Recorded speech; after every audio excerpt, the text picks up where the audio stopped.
Hello, I'm back. It's 6:11 p.m. My computer did forced updates against my will, and so my computer did forced updates against my will yesterday, and so you know how that is, take an eternity um to try to get back on. Try to turn the computer back on after the forced updates that you didn't want. So one of my other videos is uploading on my phone, and they try to shut me up by trying to falsely say that my phone ran out of storage space when I know they just cut my video short. And they still hold up. Y'all talk, can y'all?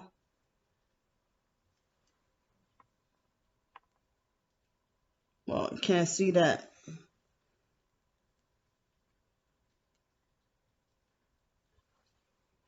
Wait a minute. Oh.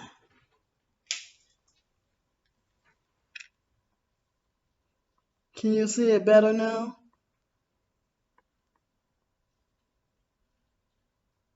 Trying to falsely say that my phone storage space went out, but they were just that's their way, because I didn't even have the most I did.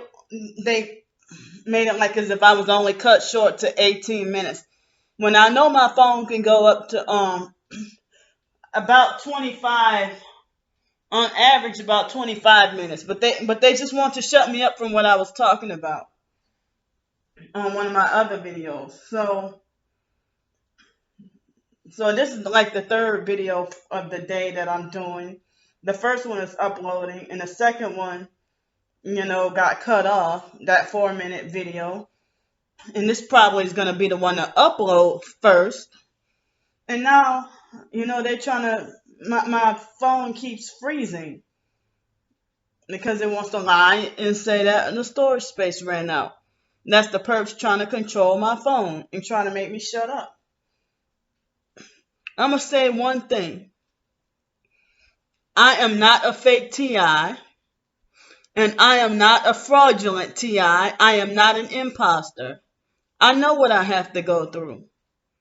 But keep trying to freaking discredit me. Keep trying to discredit me. So, this video on here, I did my own few little notes right here so that I wouldn't forget. Because, this came to my mind to talk about after watching a few, YouTube videos and seeing some online articles and stuff. Black folks sacrificing family members like selling hotcakes. So, a lot of this, if you see high murder and a lot of black on black crime, is especially in New Orleans, the murder capital, the voodoo capital, and the gay capital. If it's high murder, it's a lot of witchcraft and sacrificing going on, and people wonder why is there nothing being done to stop it. So the overview is, a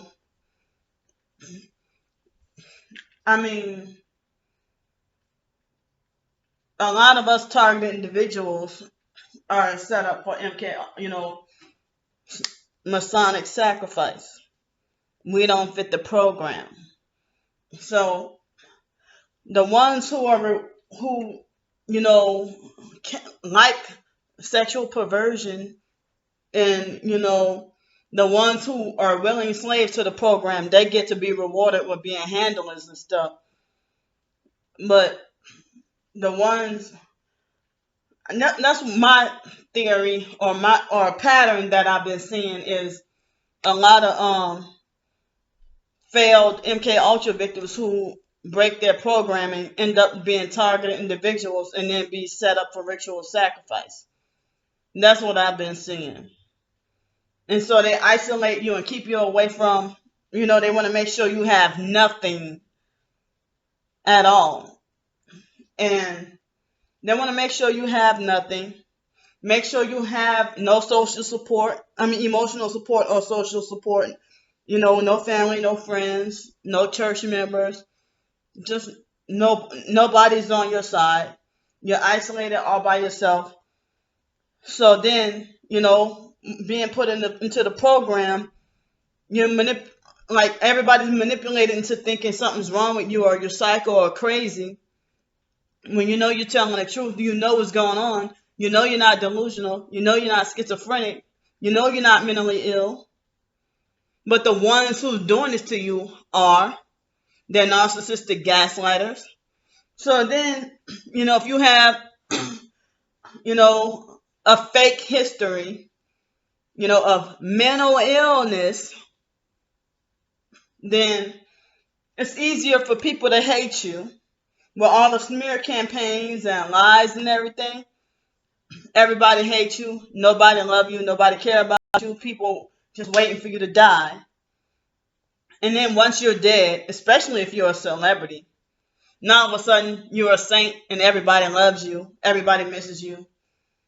The fake crocodile tears. But if you don't see the pattern of the Masonic red hair or purple clothes and stuff like that, from your family members after you're already dead, they put up a GoFundMe when their asses is already rich and they get a lot of sympathy. But you struggling and suffering this targeting program, nobody gives a fuck about you. And they try to block you from getting any support or any help. They want you to be homeless out there and vulnerable by yourself. And, if you try to put up a GoFundMe trying to survive for yourself, yeah, they want to block that. Or if you put up Cash App or PayPal, ooh, my neck hurts. If you put up any of that, they try to block it and stop it and trying to falsely accuse you of being a fraud, a scammer, money hungry, trying to get over on everybody, milking people and using people as a cash cow and just everything. When it's like they got their freaking riches, I would rather work and have my own way of making money. And that was one of the videos I was trying to talk about the other day about, targeted individuals. I read that, a lot of them are forced into entrepreneurship or at least, they're forced or that's the way they have to live, in order to try to avoid the workplace mobbing. But then their business is not a success. And then you're not allowed to panhandle or beg or anything, but they block you from working. Or they try to, manipulate the handlers. Hold on. I guess I'm gonna try to sit on the other side. The handlers trying to hold on. Sorry, this is in the dark. This is a little darker. Whoa! But the handlers try to manipulate you into believing you're not capable, that you're not good enough, and they try to convince everyone else that you're associated with that you're not capable and that you're not good enough. You're not worthy. And so nothing you do or say is right. Sorry. Ooh. I'm sitting on the other side. Oh, my neck is hurting. So, all you narcissistic gaslighting perps. Sorry, y'all. I'm out of breath. Look at me. But all y'all narcissistic gaslighting perps who try to act like you trying to rewrite history, trying to rewrite the truth, and get people to believe a lie, because Satan is your motivator. And so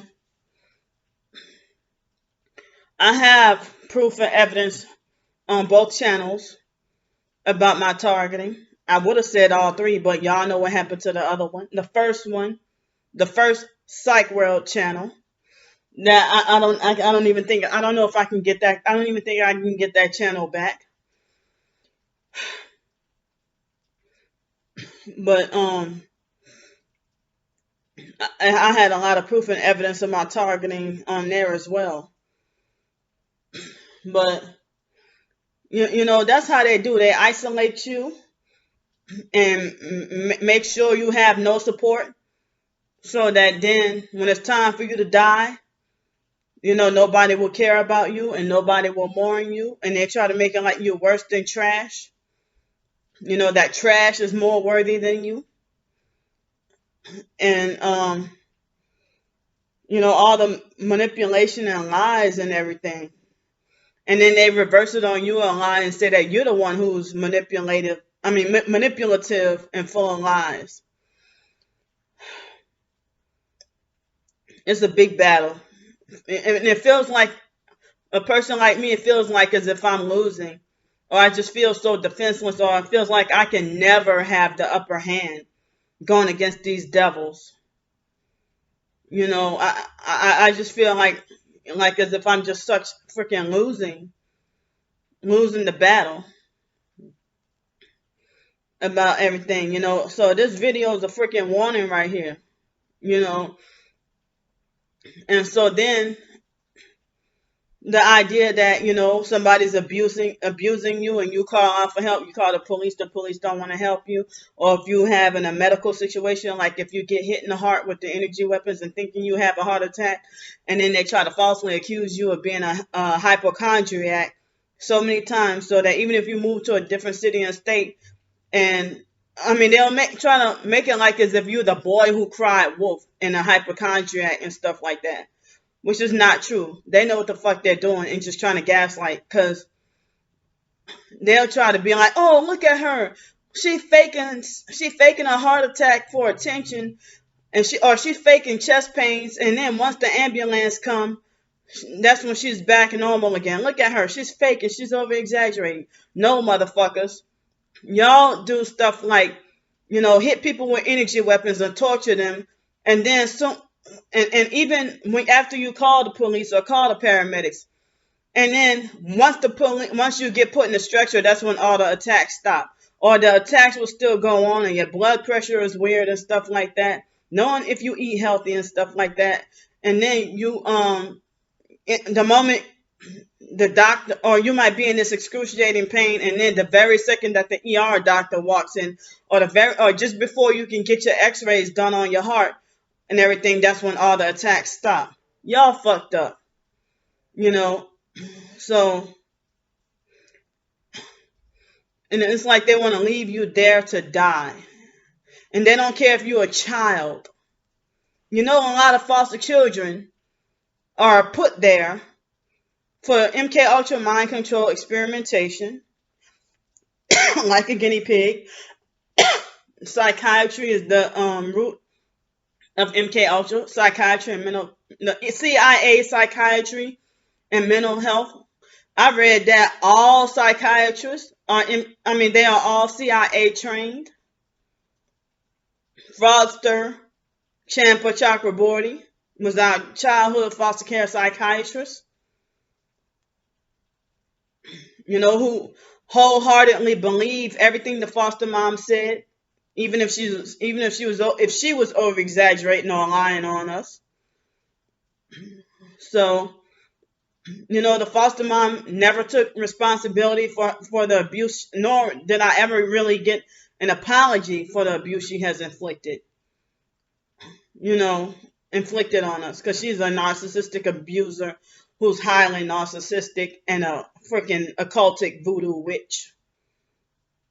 And then, you know, why would the biological sister Ramona try to force me and Sean to shut up about being vocal and outspoken about our foster care abuse? And then the biological family members manipulated Sean into falsely believing that I'm the enemy, because they didn't want Sean to break free.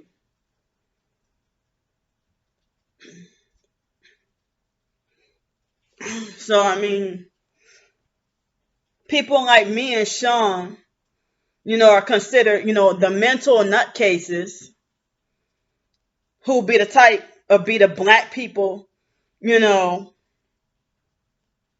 I don't want to say. but that will have to deal with police, be victims of police brutality and stuff like that. And then people, like, if something happened to me or something, and I get set up and then be a victim of, and I ended up, if I were to end up, and if not a heart attack or another crazy person who truly is crazy trying to kill me, or or if I don't get killed or any other way, if I were to be a victim of police brutality, then everybody will say that I was in the wrong. Say if my death blew up and became huge and famous and circulating the same way that lady did with the gorilla glue hair, if my death or murder went viral, and then you see people on the comment section of YouTube for Inside Edition being like, oh yeah, she should have kept her mouth shut, or she was stupid, and all kinds of stuff.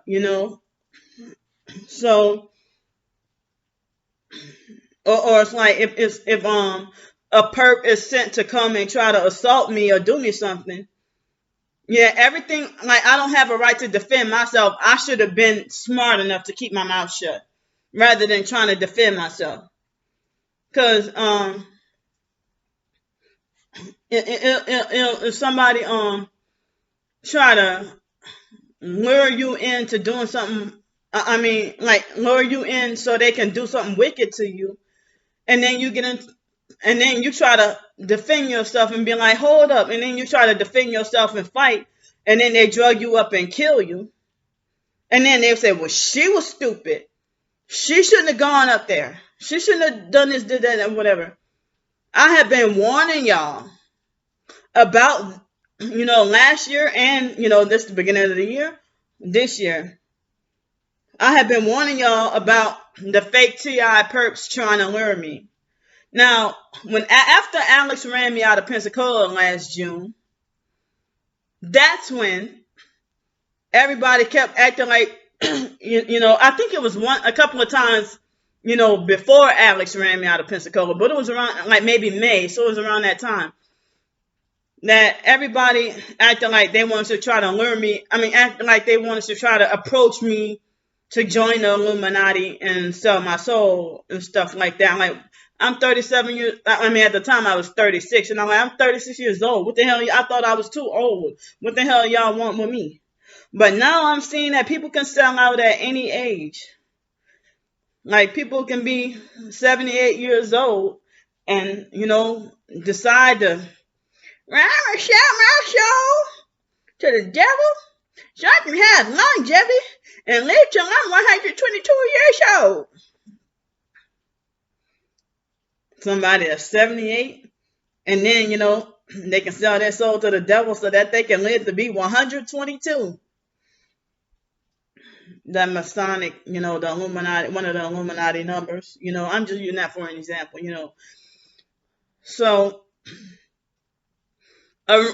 interesting that around the time that people act like they're trying to I have proof of this on my channel, but y'all gaslighting perps and narcissistic abusers purposely make yourselves blind to the truth and the proof that I'm trying to expose to y'all. So, I mean, the proof and the truth that I'm trying to expose to y'all purposely ignore it and then twist it to y'all own false narrative. So, quite interesting that when people start to send me offers to try to sell my soul to the devil or sell out, and they're cheap, worthless offers. And then, these cheap, worthless offers to sell out, that's when y'all decide, also to act like you want to try to lure me in to different cities and states. And it's mainly either up north or on the east that they want to try to send me to. And I think there was a couple of people who try to lure me to Arizona. and some people who even try to lure me to here in the state of Florida. Fake TI perps or regular perps trying to mainly the fake TI perps trying to lure me somewhere. And it's like, it's frightening that nobody gives a fuck. Nobody cares about my warning. Because y'all dismiss me as crazy and a mental nutcase. And this is one of the worst nightmares. And so when Alex and I think that was all Alex all along, but not that so-called cousin. I think that was Alex fucking with me all along, you know. So, I mean, people say he looks like the Walking Dead, soulless eyes, and, you know, harass and terrorize me, following me around, you know, tell police got you under surveillance. So you think I deserve to be watched and surveilled because I'm a mental nutcase because I haven't sold out or because I choose Jesus Christ? You know, so y'all can go ahead and defend the wicked all you want. But you're only hurting yourself in the end.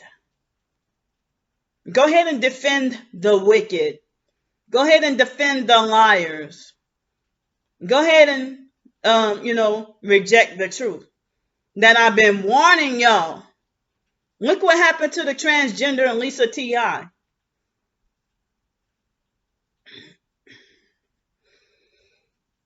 So, I mean, does that not wake y'all up? Look at Myron May, Aaron Alexis, and all them. Sandra Bland, Kanika Jenkins. I'm in that same category. Wake up. The elite don't care about us, especially us black folks. They never did. And that's who y'all rather side with. So then, you know, the devil loves it because he wants all the damn recognition, wanting to take God's place. And so he loves the fact that he hates you and don't care about you, but you worshiping him. The devil has already been defeated. You know, the devil is the chief narcissistic abuser. And y'all get y'all likes from him. Excuse me. This video turned out to be longer than I intended, but it's still gonna probably by this time I don't think it's gonna upload sooner or faster than the other one. But this phone right here keeps freezing on me, and you know I know it's getting a little old, breaking down, you know.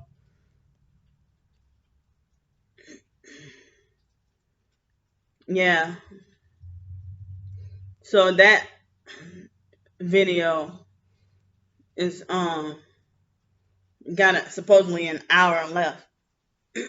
So this might take, I think it's going to take longer than I intended, but hey, I'm getting the information out there. And at 23 minutes, I guess it's better that I'm on my computer doing this video and not the phone. So this is like an outline. Okay. In this video, if you're interested in learning the truth and interested in topics like this, okay, black folks sacrificing family members like selling hotcakes. I mean, if you wonder, all right, somebody commit a crime, then they get arrested and go to jail, and you wonder how they come out of jail with nice money, a beautiful ass house and car and everything, and you've been locked up for like 20 years. And then there's this lie say that, oh, this person was released from prison for good behavior because you sold out. That's how you're able, if you're supposed to be in prison for life for whatever horrible crime you committed. And then, so you get locked up. Now we see why, not just the prison system, but the whole system is corrupt, because good and bad and right and wrong is supposed to be, based upon whether or not you sell out, not what's actually morally right and wrong. And you wonder, like, you be enraged, fire enraged, to wonder why you never got justice for a family member that got killed. You wonder how they never found the killer in all these surveillance cameras everywhere, Orwellian. You wonder how could they not find that killer if cameras are everywhere? Surveillance cameras are everywhere. So it's like my biological cousin Blake, from last I knew, nobody still knew where his killer, like what happened to his killer. Or, or you pretty much we don't know who the killer was. That you just robbed my cousin, and then like you rob him, and then supposedly no money was taken. And my witch ass biological sister Ramona sit there when he died, and one of the first things she bragged about is how much money he had in his pocket. Like, come on. There are some sick motherfuckers who, thrive off of violence, gore, and death. And I heard it's more about collecting souls. That's what it is. But y'all call me a mental nutcase. I mean, if Blake's dad died April 2018, and the first thing she can do is brag about being the first to see him dead. Blake's family members, his sister, and he has one sister and one brother. The sister and all the cousins off the dad's side, everything has to be red.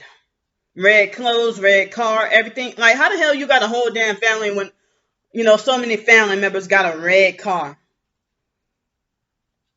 So, Blake was perping me when he was alive, but I forgive him. Because he was brainwashed, But Blake, in 2004, I think it was, he was set up and got arrested and went to jail for 8 months. Excuse me. For a robbery.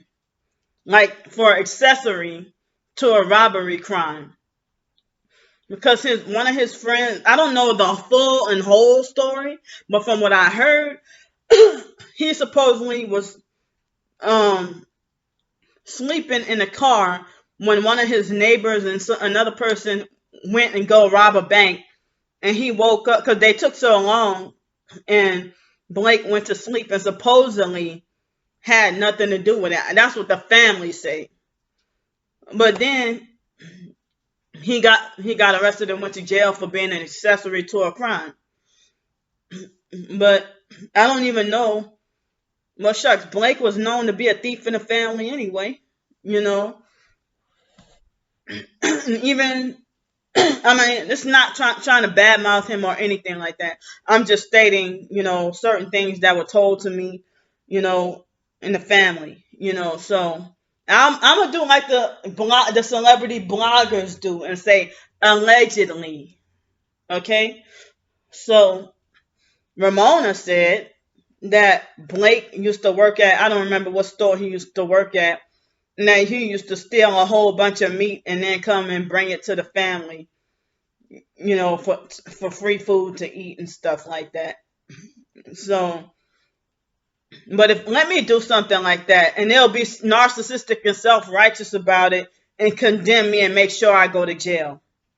But y'all know who to protect. So Blake was in jail for like 8 months. Well, Blake used to love me. I can count on my hands how many times I've seen him, but he used to love me and have respect for me. And then once he went to jail for 8 months for that crime. And then the day he got out of jail, was so happened to be the day I got my car. And he took and ran off with my car for 2 hours and was gone for a long time. And then he came back and then he started perping the fuck out of me really bad. And so then, he hasn't respected or liked me ever since then until the day he died. But there were moments where end up going like after Hurricane Katrina, go a whole 10-year gap of having like no contact with him or no way to talk to him or nothing like that. And then come see him in 2015 and he treat me like as if he see me every day and like when I'm like, hey Blake, and he's like that. And so then tell me, that I'm unwanted and, don't come back down here. And then a year later, boom, he died. So, but I don't know if Blake was a targeted individual or not. I don't think so. It doesn't seem like it. But I'm sitting here wondering why was he sacrificed or why was he killed and who in the family had him killed. My cousin, Whore Rebecca, put up a GoFundMe for him when he died. Excuse me. And the family treated me like shit at his funeral. And even at Daryl's funeral. That's why I said the next funeral I go to will be my own. I ain't going to no more family members' funeral. I ain't going to nobody else's funeral except my own when I die. The only exception, is, well, I don't have kids. I wish I did have kids, but, I wouldn't have wanted that for my kids. But in case something like that, that might have been the only thing. But other than that, nah, I ain't going to nobody's funeral. But I wouldn't want for my kids to die before me anyway, So, yeah, I'm have to emphasize in case you perps trying to twist everything around and make more smear campaigns, lies, and false accusations. And then y'all be the first to get mad and say, oh, you say the same thing over and over again, or you keep repeating yourself because y'all purposely try to not understand what I'm trying to say. Y'all do it deliberately, try to make things y'all own agenda and stuff like that. So I had to clarify, I hope y'all understand what I'm trying to say. I wouldn't want that for my children if I would have any, and excuse me. So, and that's one of the things I wish I could have done, get to be a good wife and mother. And, but I didn't know what the system was about. You thought you wanted to live the American dream and stuff like that. But it seemed like the system, in order to ensure their eugenics, they want to try to make it like as if, they try to manipulate you into feeling like you're glad you didn't bring children into this world and stuff like that in order to in order to ensure their eugenics program. They try to make this system and this programming so horrible that make you not want to reproduce and have kids. I've seen that with other people, But maybe Blake must have sold because Blake was supposed to do 30 years in federal prison or something like that, or 30 years in jail. But I guess they found him not guilty. But how Blake used to be nice and respectful to me, and then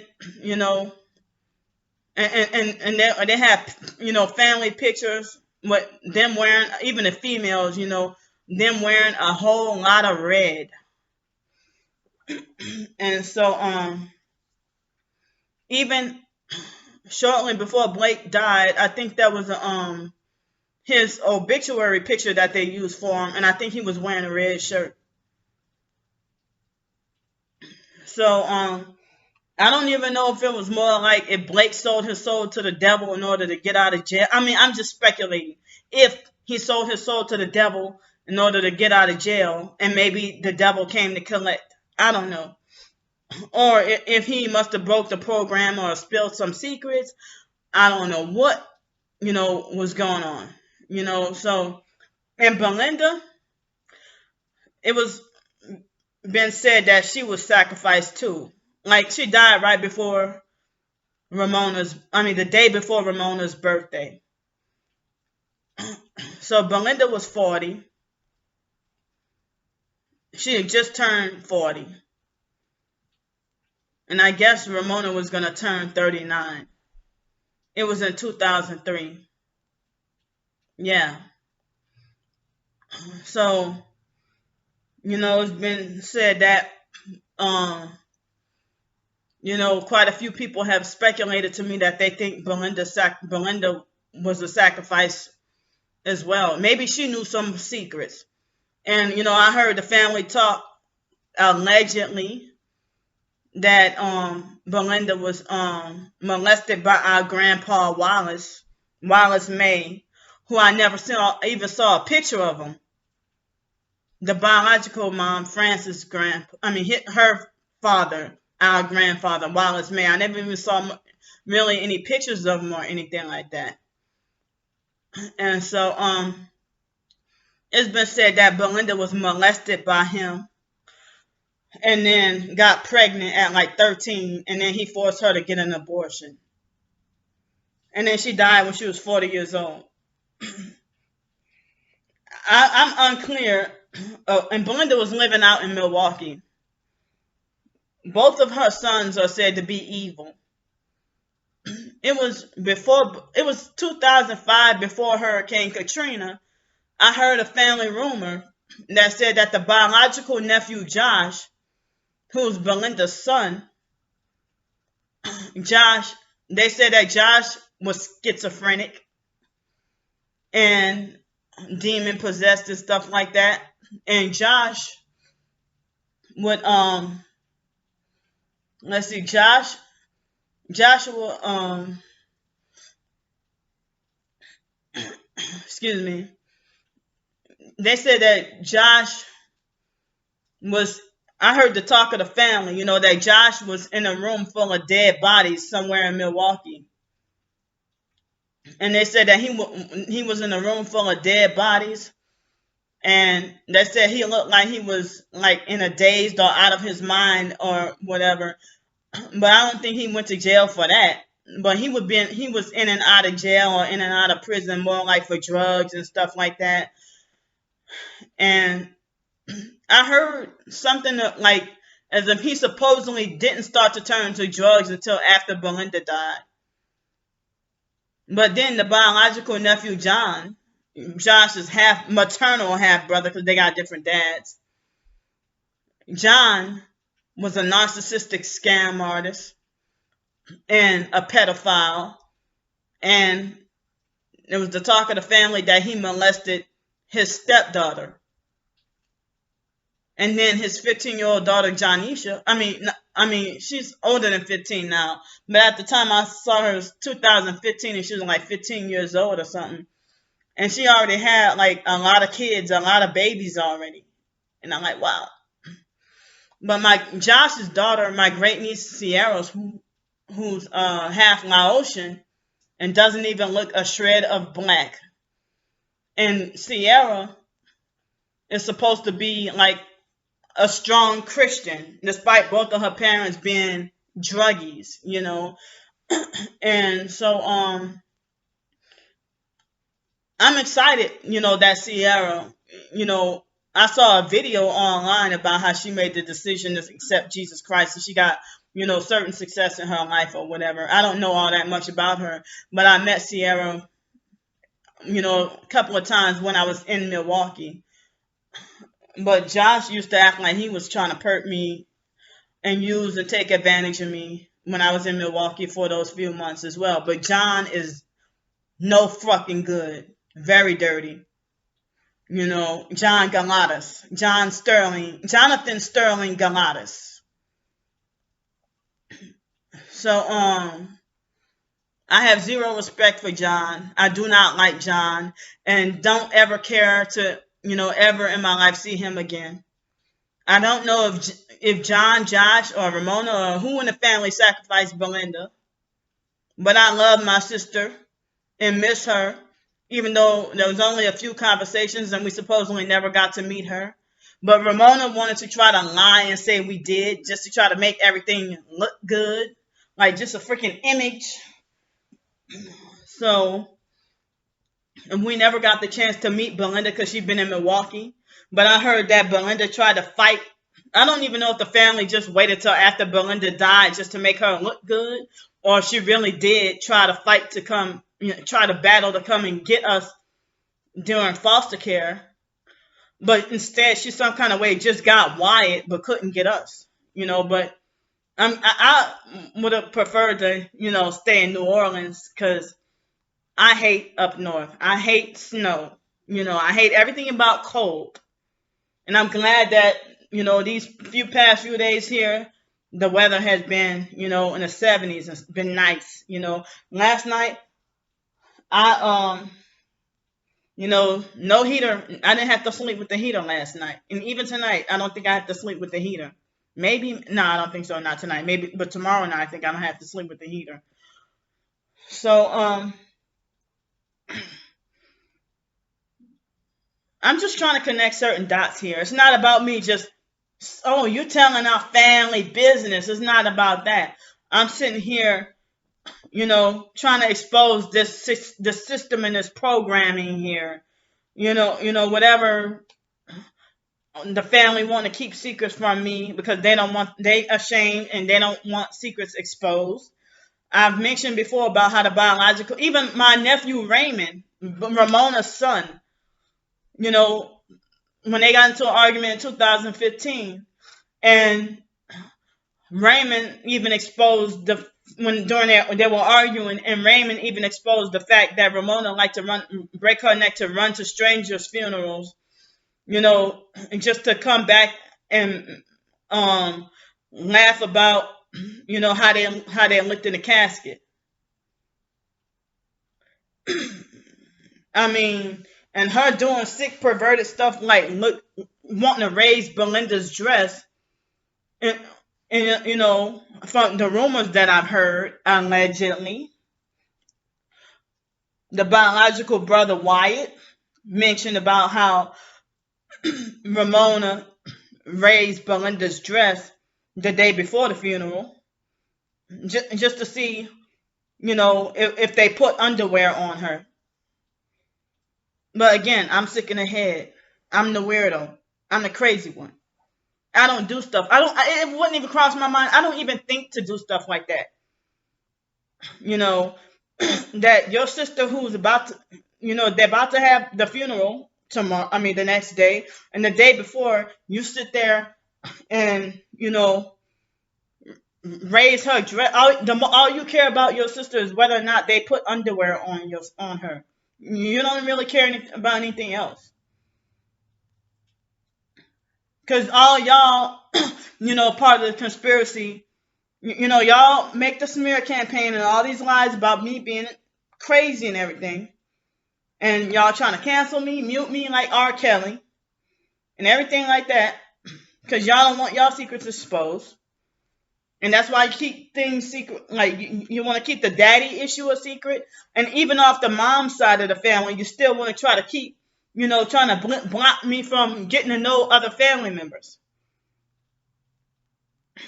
So, I know we got more cousins, aunts, and uncles out there that we never met. And there have been pictures. But see, the biological sister Ramona, she was the chief person who smear campaigned me to Arthur's family members and make them all hate me. Shucks, what's her name? Brittany Penn. That's our half-sister Yolanda's daughter. And she sold out in Masonic and got a successful fucking hair salon where it's a lot of pink and Masonic black and white checkerboard pattern and she's running a doggone. I mean, they got a lot of nice money once the biological dad Arthur passed away, and so if they all corrupted and evil, if Yolanda and all them, if they're all evil, why should the hell I care about you? I mean, if they want to make a smear campaign and try to make like old candy, and Brandy and Sean, they ain't worried about people in their skin color and hair and all that. No, motherfuckers, y'all. And then you project and twist everything around. But I said that when I was younger and I broke that cycle long time ago. But y'all the ones who act like you want to try to, with a deceitful look, a smile on your face or whatever, smirk, you want to act like as if you're lure people to going back into their old filthy ways that they used to be, whatever sin that they used to live, that they quit doing that sin, and they act like they want to try to entice or lure you back into that whatever sin you used to commit. So the topic: Black folks sacrificing family members like selling hotcakes. Oh yeah, I did say that about how Raymond said that Ramona would break her neck to run to strangers' funerals and then come back and talk about how bad they looked in the casket. You don't do stuff like that. But Ramona didn't have any conscience or remorse and she didn't even care when Raymond threw that in her face. She's like, people like her, she's the one who's so far gone, stubborn, and reprobate, and you can't get through to her. But because of her skin color, people are in her witchcraft and manipulation. People are just blinded by her. So I don't even care about your light skin. I don't care about whatever color eyes you have or your hair texture. You evil, I'm staying the fuck away from you.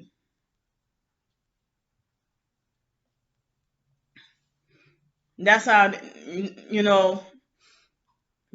now it's like in the video that I was trying to do, talking about that fake T.I. perp that calls herself, I thought it was a guy at first until she revealed who she was. She calls herself Hated Trash.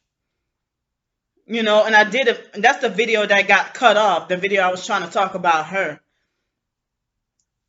And so the fact that you reveal yourself as a Satanist, I don't care what skin color, race, or whatever you are, I cut you off. That if I find out you got anything associated with, the occult and Satanism or devil worship or anything like that. And if Ramona's in on sacrificing people, why does she still appear to be poor? She's still living on Section 8. And she's been lying about not having Social Security and SSI. She's been lying for years. And then using men to pay all her bills. And a man who she thinks she can manipulate or feel like the man is stupid enough to do what she says. So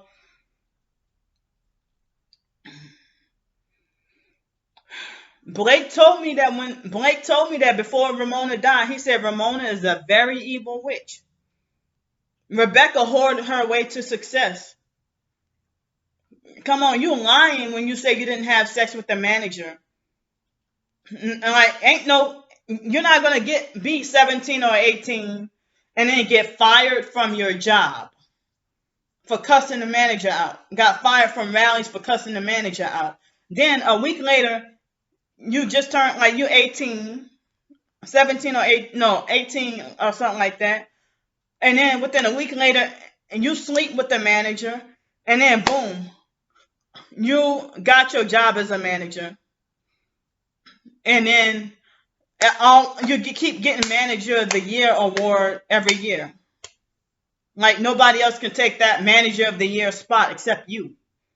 As long as you whoring your way and fucking the manager. Because even in 2005, before Hurricane Katrina, Rebecca was 14. Then she turned 15. But before that incident where they nearly sacrificed me in that car accident, Friday, February 18th, 2005. And so that was the day Rebecca turned against me. But before then, like Blake, Rebecca used to love me. Again, but I can count on my fingers how many times I saw her because didn't really get to see them that much. And in 2017 or 2018, I was trying to get closer to and trying to get to know my biological aunt Yvonne, drunk lady. I tried to get to know her better, by us me being separated from the family for so long. And I thought that, but your own mom's sister, who has no desire to want to be around you because of rumors and lies. They have their minds made up to hate your guts. And I think Yvonne is a witch too, a New Orleans voodoo witch, a Catholic witch. And, Rebecca's a voodoo witch and a whore too. Yvonne was faithful to her husband, but there was rumor of the family that Daryl and Yvonne, that they were cousins who married each other. And they try to say that was the reason why Daryl Jr. Turned out to be, mentally, handicapped and disabled and stuff. And they would take advantage of him. And it's like a lot of family secrets with them, dysfunction with them too. Rebecca didn't cry that much when Blake died, at least at the funeral. But then she really broke down with her dad, Daryl. So, and then it's like, Rebecca used to love me, and she used to, I heard rumors, allegedly. The talk of the family was saying that Rebecca was hot and she was fast or whatever. And that the biological Aunt Yvonne would get drunk and then wait till after 11 o'clock to throw Rebecca out of the house. And then she would be locked out of the house. And of course, it would be winter and cold. And so Rebecca would be left to prostitute with grown men in the projects, in the St. Bernard projects in the 7th Ward in New Orleans. That she would have to be, be forced to prostitute for survival because her mom would kick her out. And it's like nobody ever reported that. So,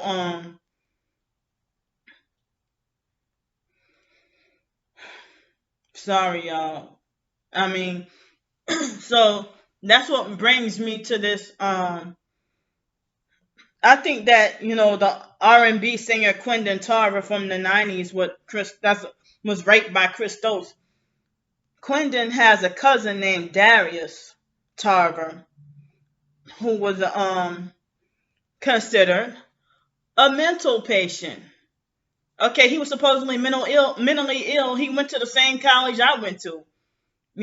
After I graduated from UNO, and a couple of years later, I also went to University of North Texas in Denton, Texas. And so, Quindon's cousin Darius was seen as a quote-unquote deranged mental patient. He probably was having his MK Ultra breakdown or something. And they try to make it look like he was like deranged and crazy and having a mental health crisis. And the police shot and killed him. And so, that was a freaking sacrifice. Some people say that Quindon himself sacrificed that cousin Darius in order to get up more in fame and stuff. And so, I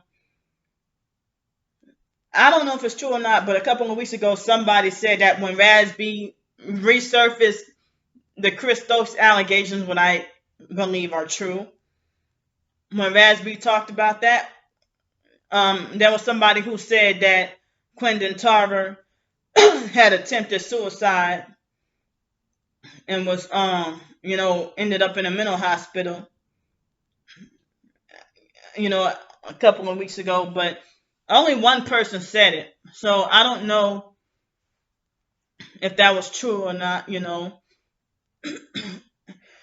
it seems like in the book of Ephesians, chapter 5, 11 and 12, it says to have no fellowship with and have no fellowship with the unfruitful works of darkness, but rather reprove them. And then it is it also, I think it's chapter verse 12 that mentions something about, and I could be wrong, but it's another verse that said that it is a shame to speak on against the things that are done in secret. So last night I came across a couple of videos that just randomly showed up on my feed, on my YouTube feed. I didn't go looking for them. And you know how sometimes YouTube will suggest videos about people's reactions to certain judgments in court and stuff. So a person named Eddie Michael Thomas, 25 years old, 25-year-old black guy, and his death turned out to be a ritual sacrifice. And so it was a white female and two black guys who were cousins who took Eddie and took him in a vehicle and tried to lure him somewhere and then shot him and killed him.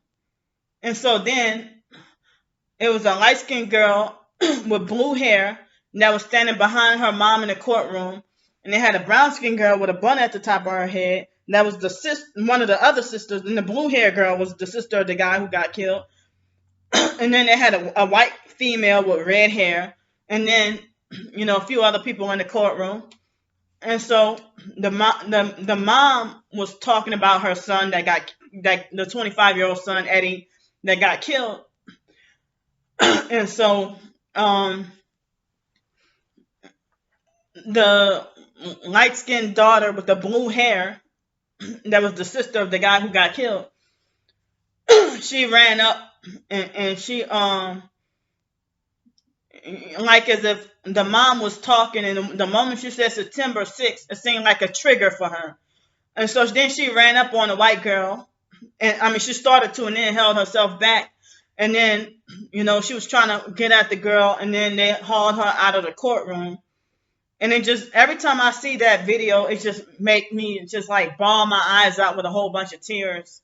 And that was the first and the most I've cried in a long time. I don't know, that hit a certain spot for me.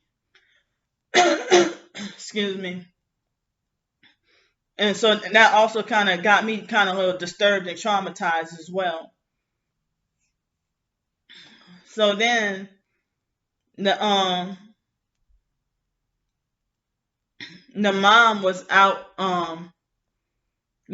talking in another video with the news reporter. And then the brown skinned sister with the bun and the curly hair, she was standing behind, supposedly like the handler, to make sure the mom can be kept in line and not slip up and say anything she quote unquote is not supposed to say. And then they have all these people who trying to act like they want to try to keep me quiet from speaking the truth about a lot of things, trying to shut me up. You're not my handlers. So anyway, and then there was another person.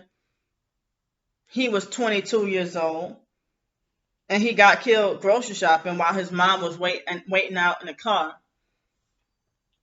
And when they showed a picture of his death, he had on a red hoodie. And so that number, 22, he was 22 years old. So I think I did talk about this in another video. A guy named Donald Bryant who had at least 3 sons, and one of them was a criminal who was like 11 years old, stealing cars and burglarizing over 20 something cars. And you wonder, how would a child get away with doing so much? Then the 9-year-old got shot and killed. And so that was a ritual sacrifice, a Masonic ritual sacrifice from my hometown, New Orleans, that happened last year. And so, when the news guy was, asking Donald Bryant, the dad, and the son who died, his name was Devontae Bryant. And so, when the news guy, asked, or was it a female? I think it was a news person asking, well, how do you process whatever? And he's like, processing what? He said, I ain't processing shit. I don't remember exactly what else he was saying, but he was like breaking down and stuff like that. And then you saw a whole bunch of people huddled together, some of his relatives wearing a lot of red to symbolize his ritual. The occult number 9-year-old ritual sacrifice. The boy was 9 years old, going on 10. And, and Donald was on the news earlier last year because of the fact that, why his son the 11-year-old was a serial criminal. And he said that his son didn't seem troubled at home. And people were saying that the mom and the dad are poor parents, and that the mom had took the 11-year-old, or was it the 14-year-old, the older one? One of them, the mom had snuck him out of juvenile detention center, and then got arrested and went to jail. But I don't know which kid that got shot, that she refused to get him medical help or medical attention, and then she got arrested and went to jail. So, all right. Ooh, I'm glad I'm doing this video because I'm at an hour and 2 minutes now. So, and please, if you're watching this video, look at the description box of what I'm talking about. And so, this is the brother. His name is Brian Brown, of Janet, whom I rented a room from last April. She looks just like a female version of her daddy, Craig Brown, the man with the glasses. And the first link has a little video that I put of Craig Brown, who's Brian and Janet, their dad. Oh, no wonder they have a brother named Craig. So Craig is Craig Jr.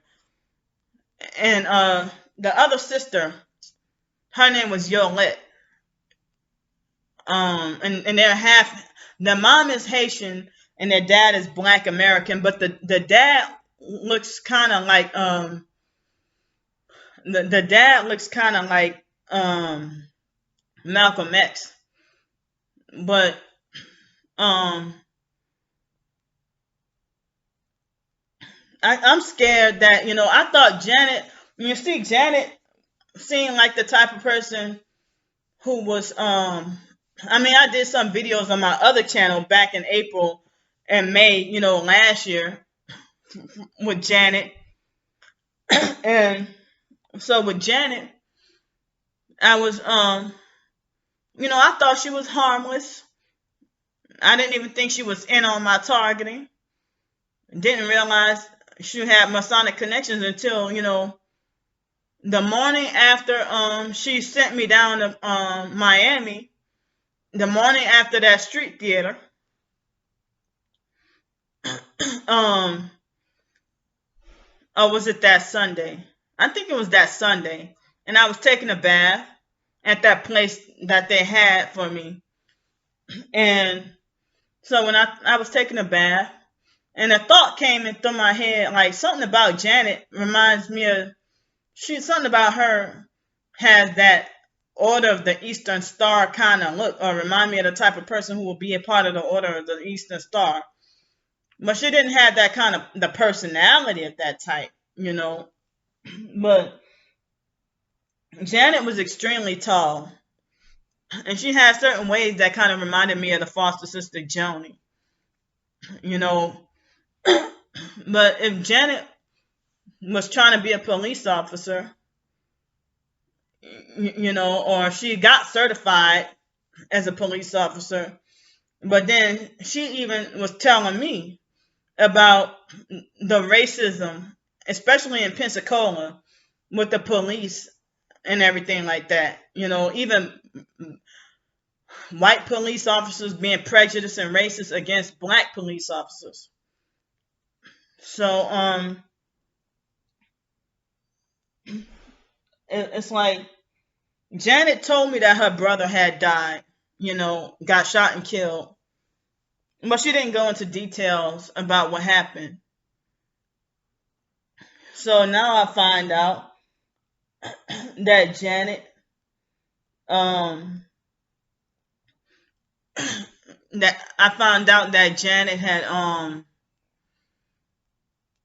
that her brother Brian, who got shot and killed, that it was a guy who tried to set him up, and they had got into an argument. Yeah, see, an argument, and so what the hell? Oh no! Hold on, right quick.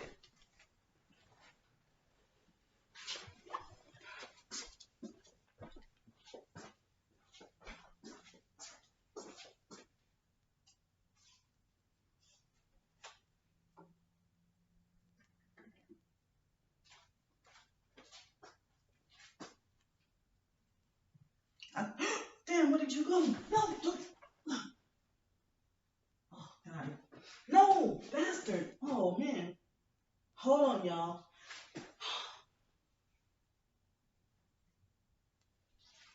Hold up.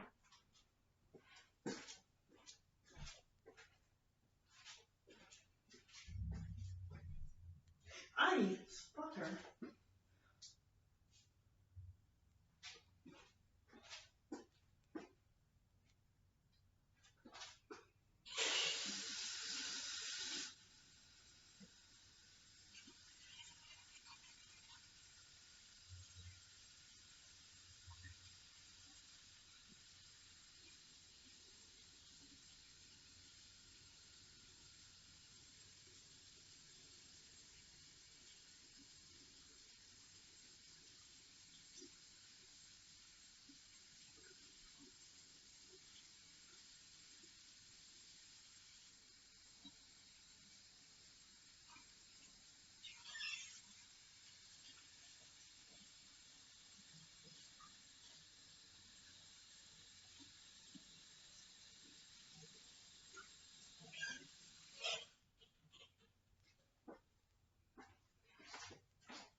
Sorry about that, y'all.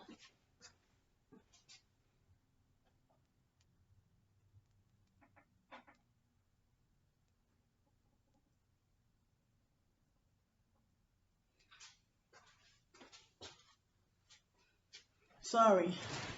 So I normally in this room I don't normally get roaches. I wish that this thing wasn't.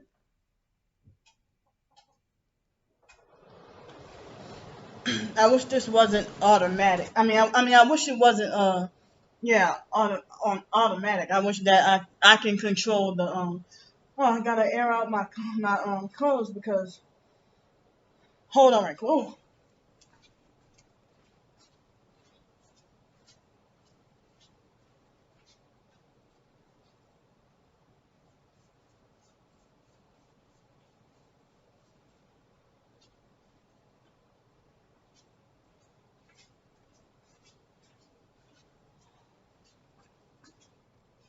I gotta air out my clothes. But I had to sanitize and clean my clothes with the rubbing alcohol with my OCD because This room does not usually have roaches. This room. Other rooms do. But I just saw a roach crawling on my wall right there. And that thing was so stubborn and hard to kill. And when I tried to smash it, it stung my hand. And then it jumped onto my clothes. So that that made me freak out, because that thing had to die. Hold on right quick.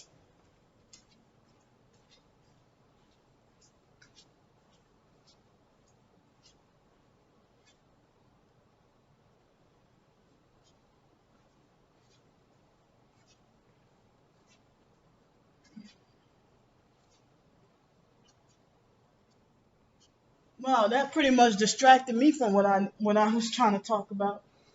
I almost thought it was witchcraft that the thing was stubborn and didn't want to die. The roach.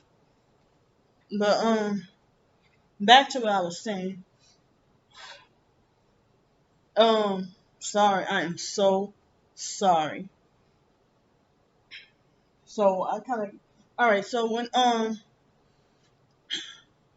I was taking a shower that Sunday, I was taking a shower, and I thought to myself that Janet has that Order of the Eastern Star kind of look, and I said I don't know. I said I don't know what it is about her, but something was nagging my conscience.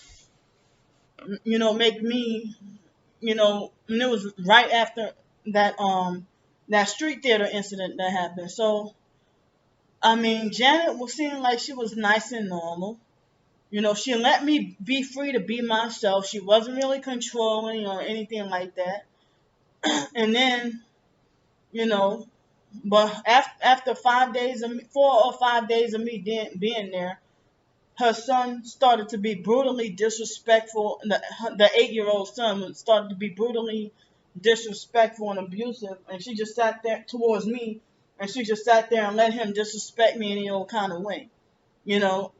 And so I paid $400 to stay there, and that was at the beginning of the fake coronavirus and everything.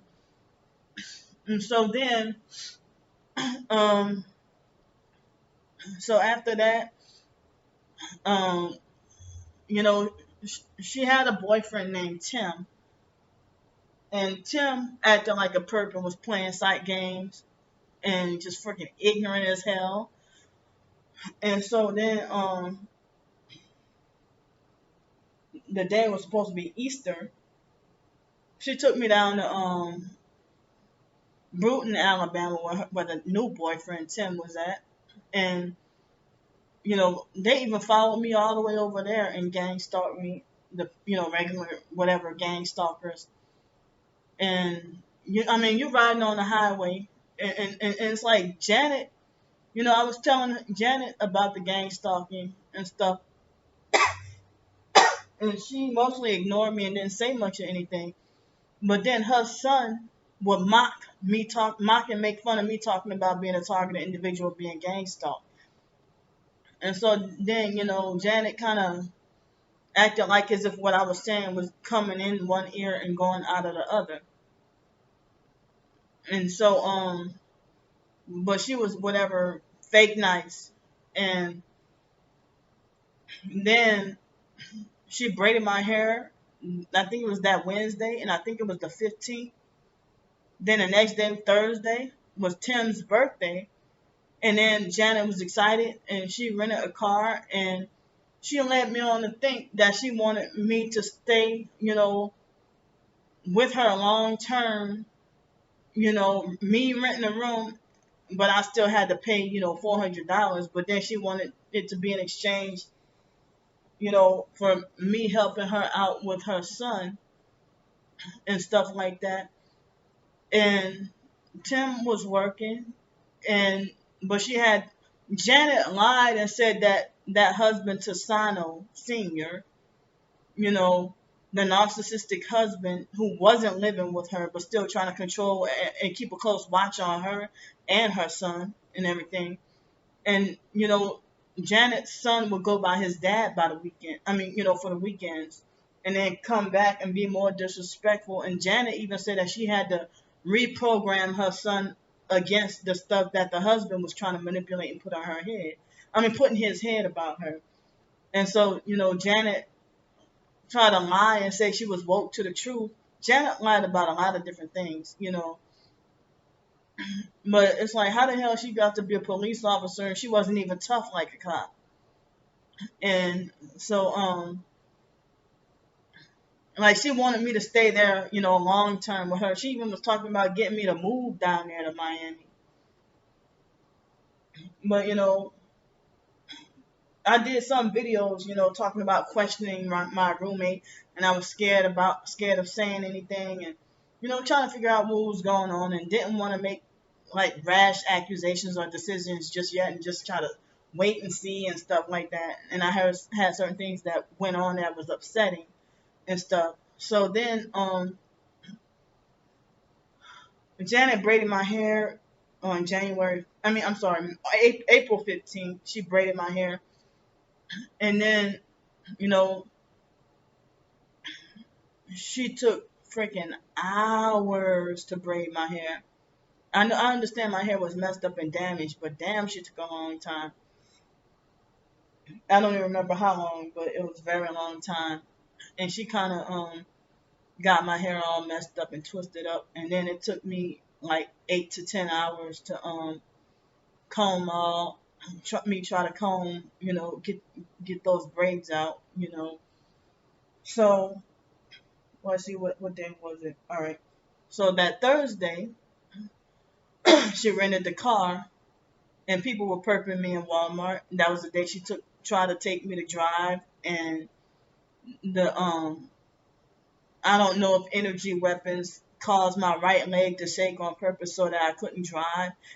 And once I got too scared and stuff, that's when my leg stopped shaking. But the whole time I was, trying to drive, you know, my leg was shaking. I mean, she asked me which did I want to drive, the Malibu, that was the rental car, or did I want to drive the Lincoln Town car, which was that abusive husband's car. And so then, um, even that day she was, appeared to be nice. But then the next morning she had us leave. I mean, she was getting ready at like 3 o'clock in the morning, because that Thursday she took me to Walmart, fake Walmart, and then one Walmart employee and one illegal Mexican, each at different times, coughed on me on purpose. And so I seemed fine. Everybody, seemed fine. But me and Janet and her son would go to food banks, so we would go almost every day to go to the park and go walking, for physical activity, because, we were on lockdown, and it was more like a safer at home order rather than a stay at home order. And we were going for walks at the park and stuff for exercise, and trying to get sunlight and sunshine, and trying to do things to improve our health. So then when our stimulus checks came, she kind of rushed that decision to offer me to go all the way to Miami. But I didn't know where else to have gone, because the situation was, well, she was excited to go and see her family. But at the same time, her mom had a young cousin who got shot and killed by the police. Janet didn't even sit down, not that it was my business, but she didn't even sit down and, tell me, what was going on. But so, but then Janet acting like her and her mom were wanting to invite me to the funeral, the funeral. And I thought it was kind of weird and creepy that they would want to invite me to their relative's funeral, whatever. But I'm glad I didn't go. But they had me go to the repast, which was the day before the funeral. rather than like the whole family gathering.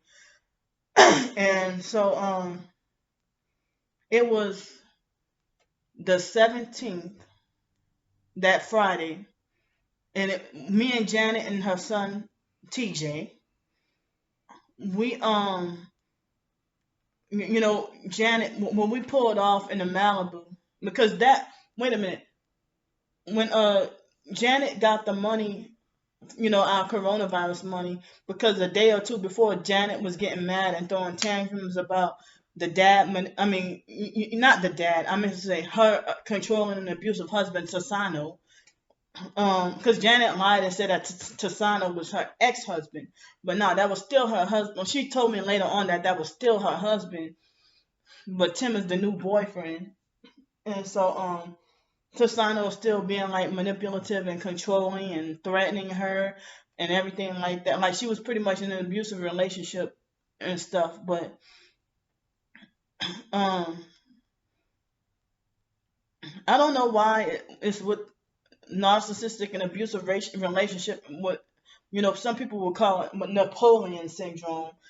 With the guy who's always, and even the females, but it's mainly the guys who are this little bitty guy who always goes after the biggest girl he can find and control and abuse and beat on her or whatever. The biological brother, Dirty Darius, was like that, that this little bitty guy who would find women who the other brother Wyatt would ignorantly laugh and say that Derek only, he's only attracted to females who look like linebackers, and he'll ignorantly laugh and talk about how they look like linebackers and stuff.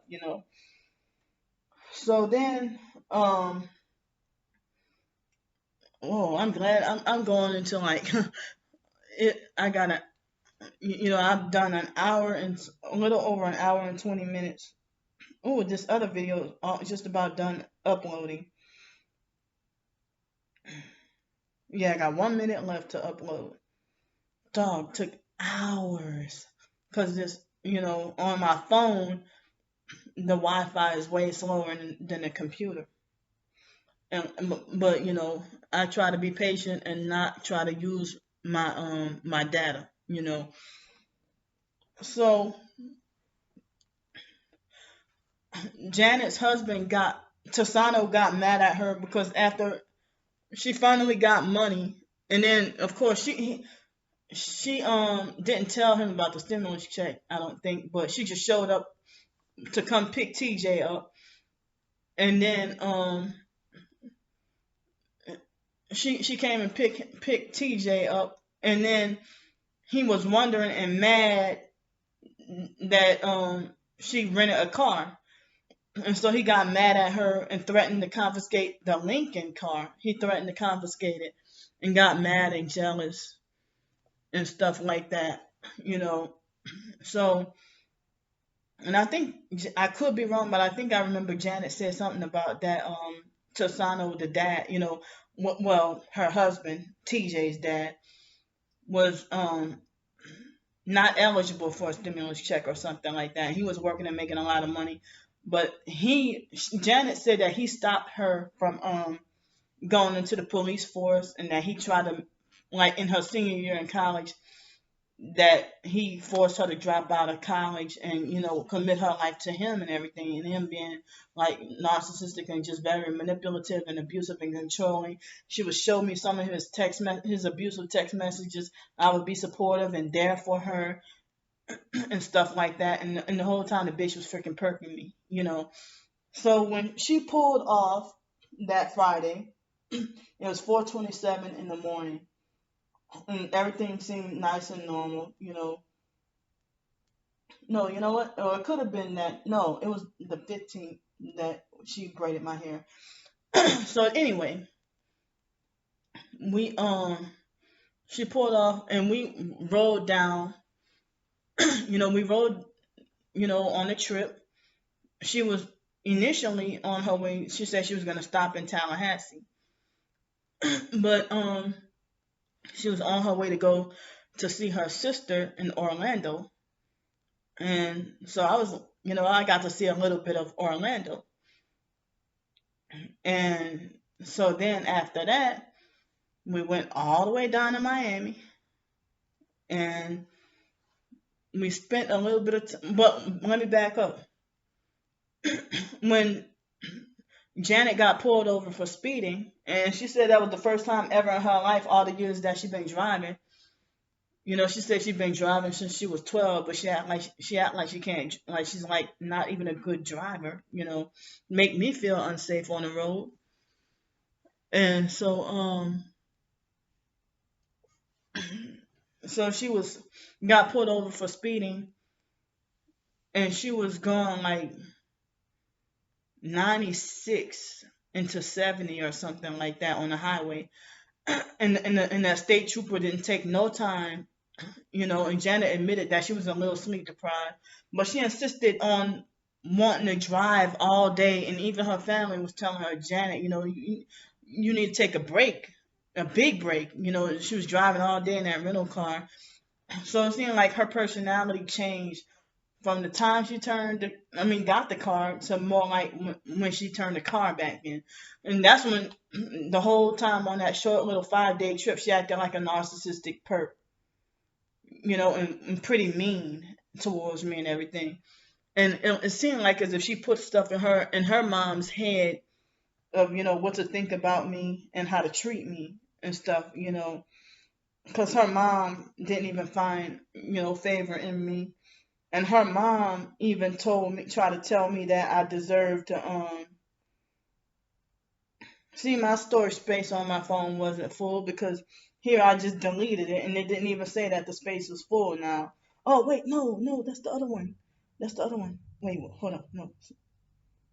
All right, I got the right one. Ooh.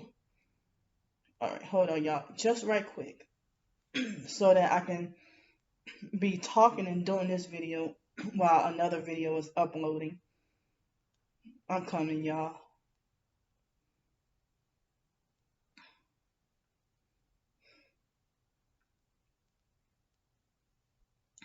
So she was pretty. I talked more in detail on certain videos on my other channel, targeted by the psych world. And this is the backup. You know,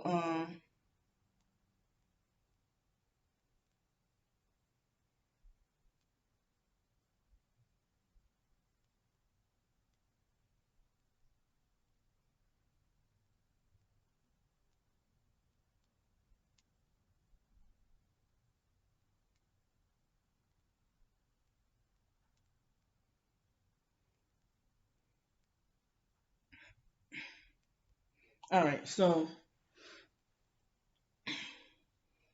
Janet's mom told me, trying to insinuate that basically I deserve to get robbed for walking around with a big bottle of hand sanitizer.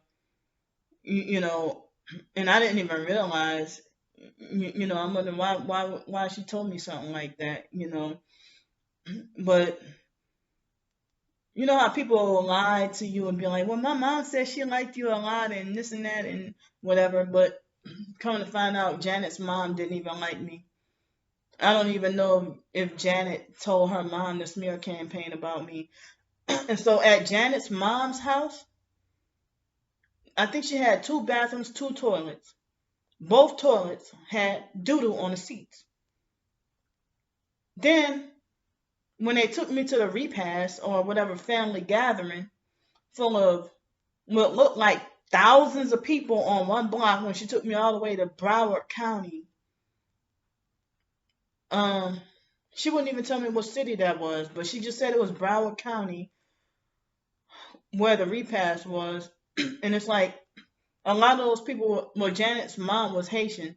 So there's a lot of people from Haiti and Trinidad and the Caribbean islands and other American black people all on that one block. I'm not for social distancing or anything like that, but it was packed in a big doggone crowd, you know. So I'm sorry, I need to get back up. When Janet, when she got pulled over earlier that morning, about before 7 o'clock, about 6 or 7 o'clock, and it was after the rest stop, and then shortly after the rest stop, the state trooper wasted no time in pulling her over. And then she acted like she was trying to manipulate or try to talk her way out of it. And I don't remember whether or not she used any signals to him. But she was trying to say that, basically she should be let off since she's considered a police officer too. And it was a white state trooper who pulled her over. So, but even before that, I felt gaslit or, trying to question myself about why Janet would be talking to me and using Illuminati hand signs like the 666 and the devil horns and stuff like that while talking to me at the same time and wearing like a red shirt or red hoodie or something like that. So I'm like, I mistakenly thought that only celebrities do that. But I didn't realize anybody can throw up those signs, that you don't have to be famous in order to be, a Mason and in the occult and, sell out and throwing up those, Illuminati hand signs and stuff, But, she had her moments even before the trip where she was attitude-wise nice to me, but, throwing up those signs while talking to me. And so, now, I mean, that helped me learn some more shucks. But anyway, so I don't remember if she got out the car, but I do remember, her trying to talk her way out of, that ticket. And then the police officer said that she had like 20 points. So he slashed them in half and said that, he was just going to charge her and write her a ticket for like $131 for, and just dock off 10 points. And so then Janet drove off crying.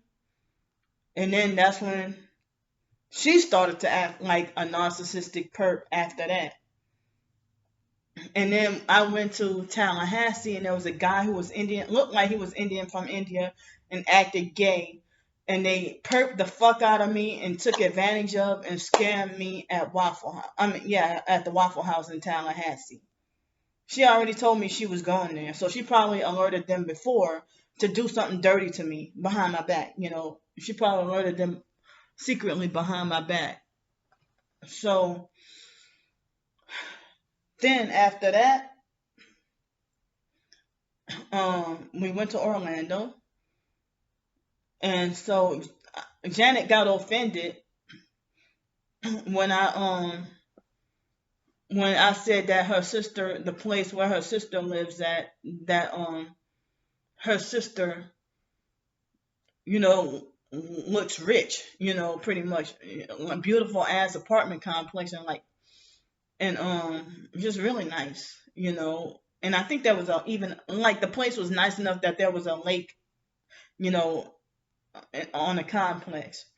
And so Janet got offended when I said that her sister looks rich and stuff like that, And so then Janet told me that her sister owns like a party rental her own party rental business or something like that. But her sister was believing the lie of coronavirus, and she even had her mask and was talking about social distancing. Like you in the house with your family, what you need to talk about masks and social distancing for? Why you need to wear a mask and social distance with your own family members in your own house? And even at that place was at Janet's sister's house, it was also a very loose toilet seat and doodle on the seat, poop on the toilet seat. Then later on, you go by Janet's mom's house and a lot of poop. And I think I remember loose toilet seats, but one of the toilet was like the first toilet was like a brand new toilet. And I asked Janet, I said, Janet, why is there, doodle on both toilet seats? And so Janet automatically jumped to conclusion and falsely assumed that I was, trying to accuse her. I said nothing about her son, but I just asked, why is there so much doodle on the toilet seats? And so she took to offense and she said, her son, well, of course I know your son doesn't do that because, if I was living in a house, it was, let's see, 2 bedroom, 2 bathroom apartment where Janet was living at. And so then after that, um, let's see. So then, when Janet took me, to her mom's house, and I was fascinated, by all the mango trees and coconut trees and banana trees and plantain trees and whatever other trees they had, you know. And so I felt bad that I even, played spades and a couple of little card games with them. I forgot all about the idea that playing card games is satanic and that, playing spades, dominoes, and all those card games and whatever games is satanic and Masonic and of the devil. Like, sorry, God, I forgot all about it. They even said, I even read that Christians say that adult coloring books is satanic and new age and stuff like that. So I had to repent. I didn't do it that much, but I had to repent from doing that. Not that I'm not trying to diminish or trying to make it like I'm better, or I'm not trying to soften things up. I was saying, just to be saying that, I only did it a few times, and then I found out the truth about it, then I stopped doing it. But there's no way in trying to condemn other people or think I'm better or anything like that. That's not what I'm trying to do. But anyway, so when we went by the party, and they had some good ass food, a big crowd, you know, all those black and Caribbean people looked like they were rich as fuck with a whole lot of money. No social distancing, not that I care, but I'm just saying, no mask, no social distancing. People just acting like everything was normal. I'm not for that mask and social distancing thing anyway, but I'm just stating what happened. Okay. So then, if the toilets were dirty at that house, and that house, the toilet was dirty, and full of doo-doo. I think I remember that one had menstrual blood and doo-doo, or probably was just doo-doo. And it was just very filthy. I couldn't even want to sit on the toilet, so I had to go. And there was a tiny little building, like a little shed or something, with the small little tiny little baby building with a lot of your tools and stuff, like kind of like a back house or something. And so I went to hide behind there and go pee because you know I couldn't sit on that toilet. So I was very sleep deprived for quite a few days, very sleep deprived. And then um Janet was laughing and telling me I looked like I was drunk and stuff.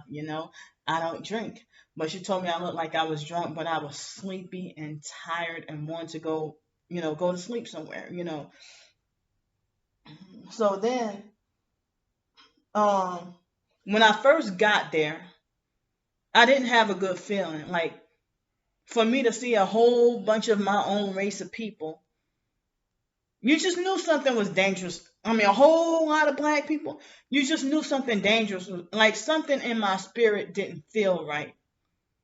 You know, I don't remember what time it was we got there, but something in my spirit didn't feel right. And then, you know, I was dozing off, and they had some really good food there. Oh, man, I can't explain how good the food was. But I was mostly quiet and stayed to myself, tired, and didn't want to be there, you know. And so then when people had came inside arguing and fussing, drunk as hell, and then like people had been drunk drinking, and somebody said something. I don't remember exactly what it was that somebody said something. Like they said in advance, they just knew something was gonna go down, and then you know So then, so, you know, people came inside drunk and arguing and fussing and went into the bathroom. And then next thing you know, they went back outside and just a whole lot of chaos and everything. And then somebody, I heard gunshots like boom, boom, boom, boom, boom, whatever. And then we heard and ran to the back outside and stuff. And I'm glad the police didn't question me. I ain't y'all family. I don't know what the hell's going on. I'm just with Janet. I don't know what y'all got going over there. So Janet's son was traumatized and crying. That we hurried up and ran to the back of the house and went and ducked under this little thing. And Janet was her son TJ was crying and everything. And then excuse me, they said that I think they said that three people got shot, but maybe one person got killed. And then it was a whole bunch of police officers. Look, I mean, the police officers came, and when the cops came, they didn't even condemn us about social distancing, masks, or none of that. But when the cops came, they had what looked like military war gear or something like that. Like I never really saw cops, dressed. They were dressed like somebody who's fighting in an army and at war. And I'm like, what the fuck is going on here? And it was a lot of cops, like hundreds of cops, and to compare to thousands of people on this one block, and people had to park on other people's property and trying to get in and squeeze in. And I just didn't, So I'm glad and lucky that that didn't happen to me. But Janet could have set me up and lured for something to happen to me. And I didn't realize, see, I thought she was good folks. I thought she was innocent. I didn't think she had a dirty side. I thought she was a Christian and all that. I'm still learning. I still make mistakes. I'm not a know-it-all. I don't know everything. You know, so don't shun me or think I deserve to be discredited because of something that, because I say I don't know everything or I'm still learning with some things. That doesn't mean I deserve or should be discredited, for speaking out or saying, a lot of truth that's going on. So then finally, you know, Janet and her mom and them made a decision to have me go to this efficiency that the mom, because the mom is like a landlady, a landlord, landlady, or whatever, and rents homes out to people for like. Janet's mom told me that I couldn't afford to rent a place from her because she said that to rent an efficiency apartment to rent is like at least $2,200 a month. And I heard that that's about the same prices in New Jersey and stuff like that. How do people get to live off of that? You know? So I couldn't live in Miami if I wanted to. And so then so I was questioning what happened and I thought it was a street theater, but I thought it was just regular targeting targeting individual and gang stalking, but I didn't realize she was the mastermind behind it and try to set me up and stuff. So then that Saturday, you know, Janet acted like a stingy narcissistic perp and try to be stingy and treat me like she didn't trust me to drive and try to make like I'm too mentally slow and don't have the mentality to drive. I'm like, who the hell put that in her? What other perps put that in her head? Because they set it up to hit me with energy weapons and make my legs shake uncontrollably and stuff like that on purpose because they didn't want me driving. But otherwise, I could have been driving. I could have drove the doggone thing. And before then, she was having talks of me and her taking turns driving, you know, and then, but so she did all of the driving going down there. And I had a doggone license and was treated like as if I don't know how to drive. And so, you know, it had also been a long while since I had driven also, and then me being, struggling with sleep deprivation. But hey, she was sleep deprived too. And so Janet didn't want to take breaks. She was excited to drive all day with that car and stuff like that. And she said her and her that new boyfriend Tim would take turns driving to Miami, or he would do all the driving. But so she manipulated and played with me about the driving thing, you know. And so then she never controlled me until Miami, and she tried to say that, oh, she tried to bully, harass, and lecture me about wasting my money on a mask. When you're the one who said we needed to get one, because that guy the narcissistic perp who acted a fool and made a big scene, at the Denny's in Miami. And, Janet and her mom, they made decisions and didn't even tell me certain things that was up or what was going on, you know. And Janet didn't even sit down and give me the rundown on, well, you're gonna stay here and you're gonna do this and you're gonna. She ain't tell me none of that. Like, everything's supposed to be kept secret from me. So then I saw them talking amongst each other, or talking about the efficiency and stuff like that, So then I ended up at this, basically rented an apartment for free for a couple of days, you know. And so I cleaned my part. They said there was a man who was there who who moved out and he left certain things. So I took all my stuff, but the stuff that he left, they lied on me and said that I left the apartment nasty and messy and everything, in which that was a lie. And so that pretty much disappointed me, because I know I did my part in cleaning up after myself and making sure on my part that the tub was clean, the toilet was clean, everything was clean. And so that was not how I wanted to spend my stimulus check, but I didn't even know where else to go. During the time of lockdown, homeless services were shut down and stuff like that. I couldn't be on the streets because we were supposed to be on lockdown. So I thought that Janet helped save the day with, offer me the apartment. I mean, to rent a room out of her apartment. But then I was sleep deprived. It was April 3rd or something like that. And she set me up with a bed bug. Um, I mean, her apartment smelled like strong weed. She tried to lie and say that nobody smokes weed there. And then the hardcore Butch Mandyke at the storage unit tried to tell me I smell like weed. And I'm like, what are you talking about? So then, Janet tried to gaslight me about that. And then kind of found out Tim smokes weed, the new boyfriend. And then Janet set me up with um, a bed bug infested bed. And then she tried to gaslight and lie on me. And then try to lie and say that I was the one who brought the bed bugs there.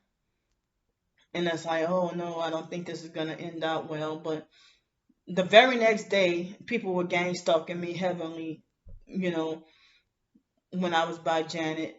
I mean, the next day, after I first came by there, it was the next day, April 4th, and I got gang stalked really heavy.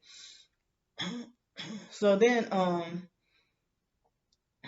it's like, so I mostly stayed to myself, but Janet gave me a little tour around Miami, and then um, I think that Monday, or we left Miami, and then that Tuesday morning, uh, we were no, it was Tuesday morning we left Miami, and then we went to Fort Lauderdale and saw her dad, Craig Senior. That's in part of the link.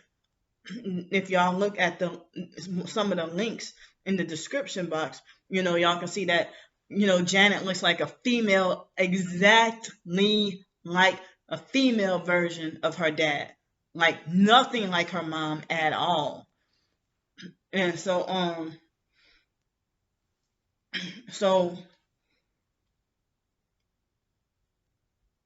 then I met, Janet's dad because he was working at a hospital in Fort Lauderdale. I also, a few years ago, I thought about moving to Fort Lauderdale. You know, I wonder what would happen if I would have took my Section 8 there, you know, when I had the Section 8. Not like things were going to get better, but, but then, so then she took me back to Orlando by her sister. And then that was that. And then we slept over Tuesday night overnight, and then that Wednesday we left and then we went back to here to Pensacola, and Janet went off on her son for being disrespectful and abusive because me and her were having a discussion, and I was talking about, she was talking about her brother that got shot, Brian, who got shot and killed, and I was talking about my cousin Blake that got shot and killed. And so her son got mad and was like yelling at us and trying to tell us to shut up and stuff like that. So Janet was finally went off on him and put her hands on him, you know, and handled him in the middle of the traffic on the highway, and then pulled over and then tried to handle him, and then she acted like she was gonna hit him, and so then she didn't hit him, but she grabbed him and stuff like that.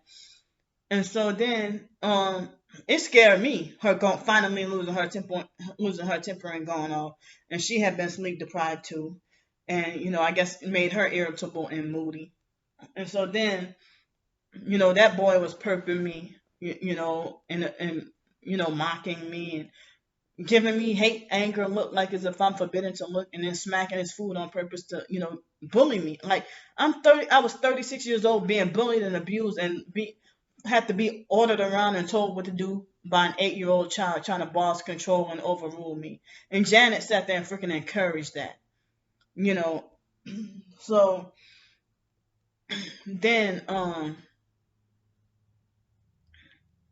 it's like, so then after Janet got and her son got back in the car, and then she tried to coddle and baby him, and in front of my face admitted more like that she just went off on him more like to pacify me, because I kept telling her for him to be so disrespectful, not only me, but he talks shit and be disrespectful towards her too. And I'm like, why you sit there and tolerate, and why don't you discipline him? Why don't you don't have to put your hands on him, but at least tell him something, correct him, put him in his place.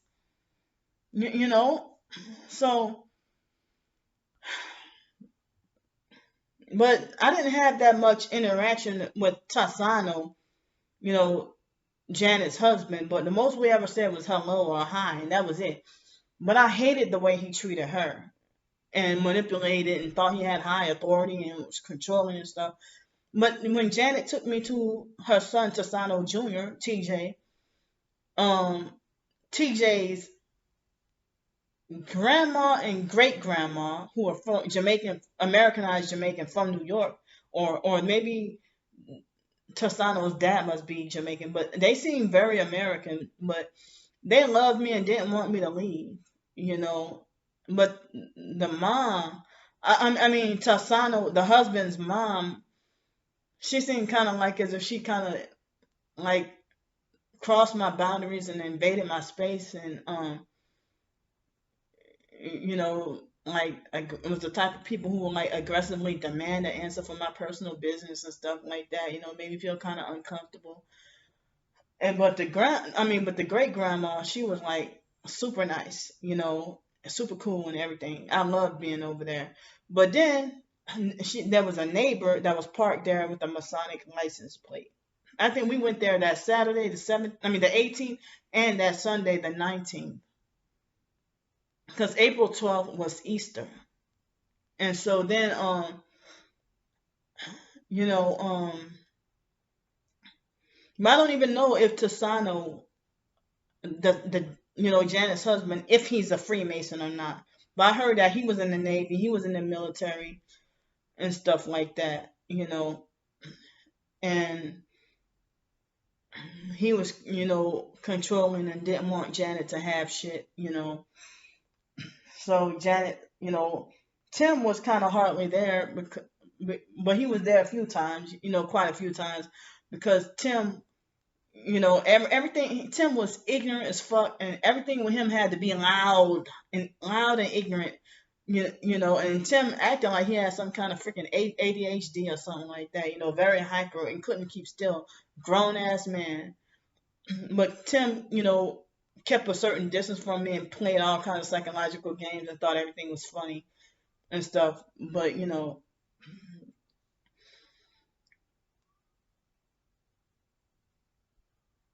didn't want to be heard. But anyway, see, I have difficulty ignoring distractions. So I, then when Janet, when she, like even later, after we got back at her house, Janet was still being a bitch and being mean. Oh, when I was at her sister's house, um, they had some cheesecake that from, I forgot what the name of that little restaurant or store or whatever, and Boston Market or something. They had some bomb ass cheesecake, or was it another place? I don't remember. Oh, they hit me with frequencies right here in my head. They must be trying to signal me to shut up. But damn, my head hurts. But anyway, so excuse me. So then Janet trying to, because I accidentally, like when we put, like Miami was really hot even in the month of April. And I had to deal with noise campaigns, noise harassment from the neighbors nearby the place where I was at. And I guess I explained some of that stuff on my other channel, but I accidentally got a little water from the ice melting in the, like you can buy, like, it would be the month of April, and you can buy like 20 pounds of ice that will melt in 30 minutes in Miami. That's how hot Miami is. So Janet thought that I deserved, as a punishment, to be left to eat the cheesecake all by myself, like as if I had no business buying a doggone cheesecake, you know. But because a little bit of water from the ice melting accidentally got in the cheesecake. But she was the one who pushed me up to go and buy the doggone cheesecake. But it was really good. And so then, so I mean, to be treated like that by somebody that's 5 years younger than you know, and then, damn, fools. That's mature with sense. But anyway, why don't they get, now that's obvious speeding, why don't they get pulled over and get a ticket? Yeah, that's only for people who have rules, and like with this gang stalking game and this Masonic game and mind control game, rules and laws, written and unwritten, spoken and unspoken, only apply to people who have not sold out. If, excuse me, you can do what thou wilt, you know, if you sold your soul to the devil. But you can't do what you want if you haven't sold out. So then you got to go to jail and stuff unless you take a deal and sell your soul to the devil. Then you'll be let free, but then you're going to go to hell when you die, you know. So it's like, I heard that it's a myth that when people say that once you sell, so I don't know if it's true or not, but I heard some people say it's a myth that once you sell your soul, there's no turning back. Um, I don't even know. I heard that that's being used to say that, if a person sold their soul, that they can't come back to Jesus Christ, or that God is done with them, in order to make them feel helpless and hopeless, to getting salvation, you know. But maybe there is hope and a chance for salvation at them, and maybe just, you know, Satan, trying to manipulate people into believing that, that being a lie.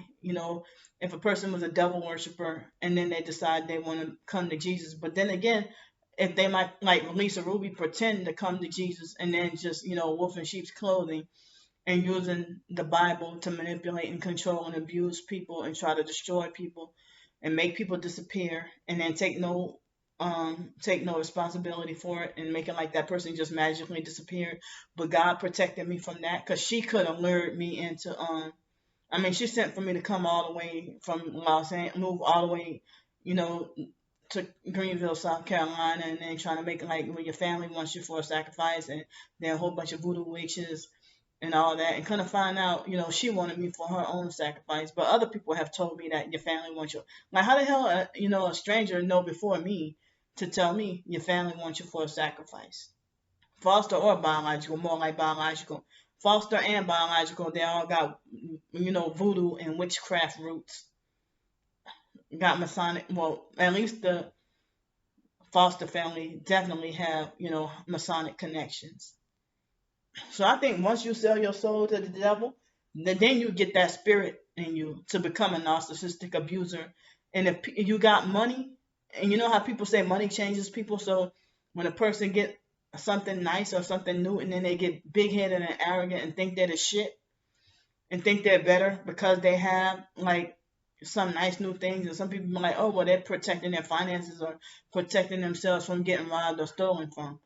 But how many people you going perping and robbing and stealing, and keep your image up, and then you gotta go as far as to try to cover up everything to try to falsely make yourself look innocent and in goody two shoes and stuff when you're vile and grimy and dirty, and because you got some certain respect and honor in society, nobody can speak against you. And you be like the vilest, dirty pedophile and murderer and cover up all your crimes. Chris Stokes. I don't know about him murdering people, but if but him raping and molesting people or whatever. Sicko R. Kelly, they say that R. Kelly had the power, and Chris Stokes had the power to make people disappear.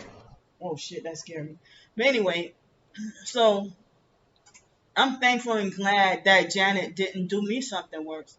And after, me reading up about these court cases and connecting dots with another person, and discussing these, and just randomly something came up in my head, just after I ate a late lunch around 5 something this afternoon. And a thought came in my head that said, what if Janet, if Janet's younger brother, Brian, who got shot and killed, what if that was a sacrifice? And so that's when I went and looked, and y'all can read the news stories for yourselves in the description box. you know and I just couldn't believe it. So then when Janet turned that Malibu car in, that's when she turned back to her normal self again. you know and then the neighbors downstairs was making like unbearable noise, harassment and noise campaigns. I heard a lot of beating and abuse. The man was physically abusing and beating on the kid and the wife or girlfriend or whatever. They had a lot of traffic, and there was a white female perp who would always follow me around in a raggedy Subaru, and a raggedy white Subaru with one headlight. And she tried to ask Janet a question about me in front of my face, and Janet straight up told her, "Well, I don't know." So even the other neighbors, you know, it's like when I said, "Well, Janet, if you tell the neighbors stop making noise, how come they listen to you and they don't listen to me?" She's like, "Yeah, because they know I'll fuck them up." Motherfucker, you don't even have that tough mentality. So don't even try to front like you have that tough mentality. People might be scared of you because you big and tall, but you ain't tough. You can't even defend yourself against that controlling narcissistic husband of yours. So then, when Janet sent for me to come over here and kick me out the house because I didn't want to take the COVID-19 test, and that's why she's made it like as if she was under the pressure and control of other family members, because I kept warning her, "Janet, don't go take that test."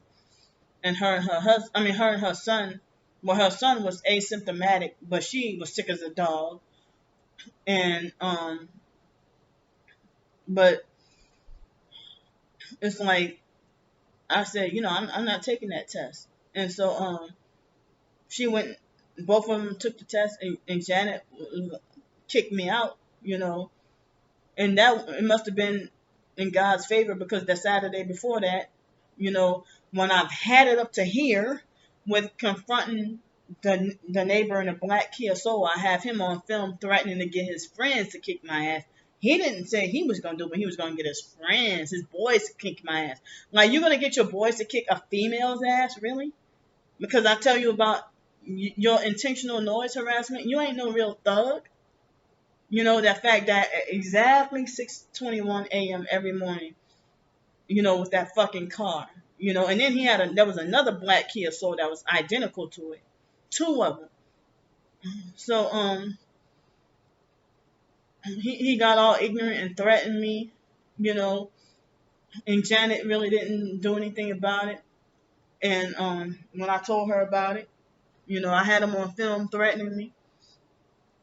And so, because I got sick and tired, like, and then people kept getting mad at me and giving me thumbs down because for filming and recording him every time he did it, made it unbearable to live there.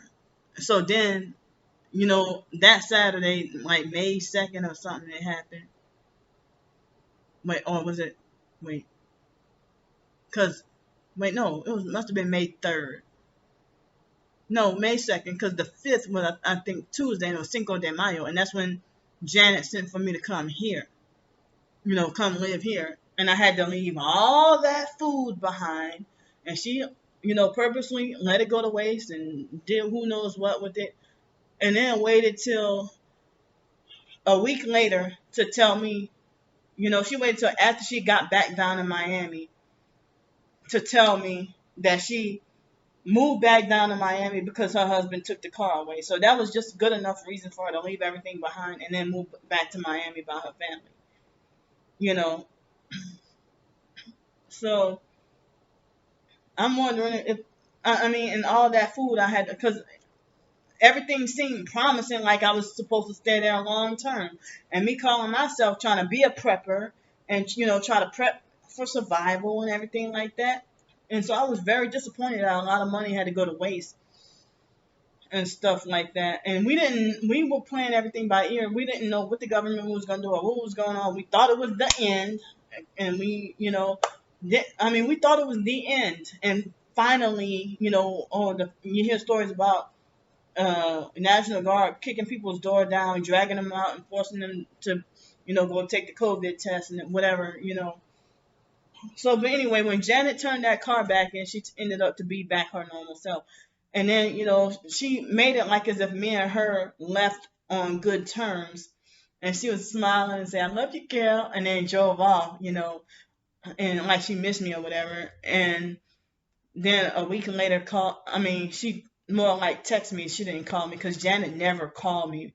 She would, like a narcissistic control freak fake friend or a perp fake friend would do something like they always text you and they refuse to call you. But then when it comes to other people, they have these long-winded phone conversations with other people.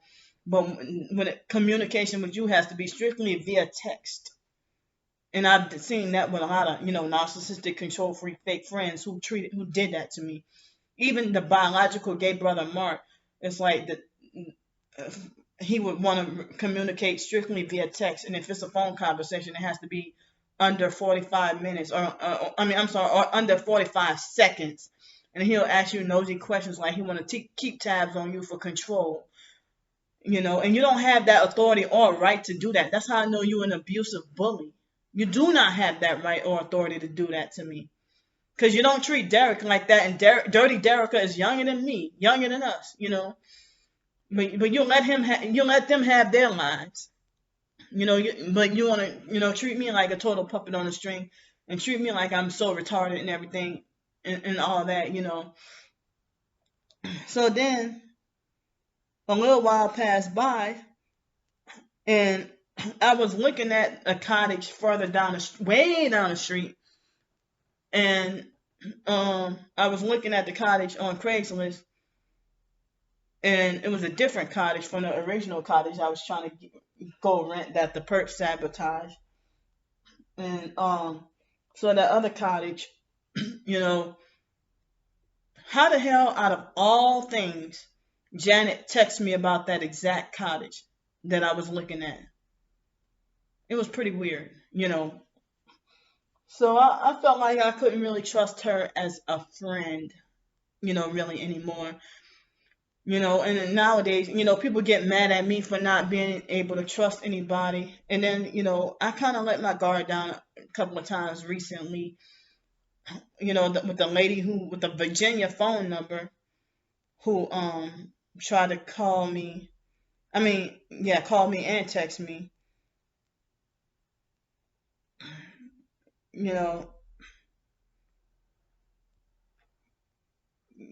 but this fake Christian lady, I don't even remember what her name is. Um, but she acted like she was trying to go out of her way to get me help from other people. But I don't remember what her name is though. What she told me her name is. I haven't. Neither one of them. I think she tried to text me with a couple of things with a couple of different Virginia phone numbers, and she said that she used to live and work in New Orleans or something like that too when she was younger.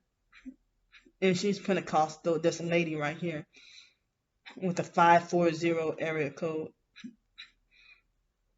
So she had to, like she wanted me to live with her, and she wasn't even financially straight. This lady from Craigslist. And so then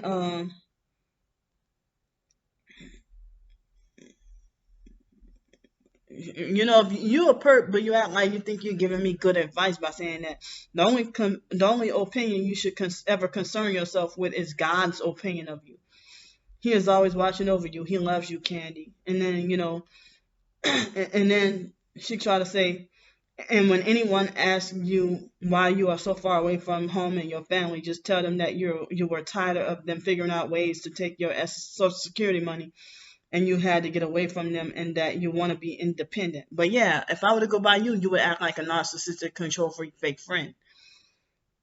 And she said, oh, and it's also good to mention the books and that you read a lot and that you spend your time writing more books.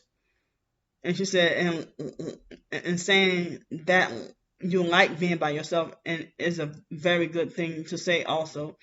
And in order to avoid getting too chummy in them or her knowing all your business, try always having a book with you if you have to walk past or near the landlord.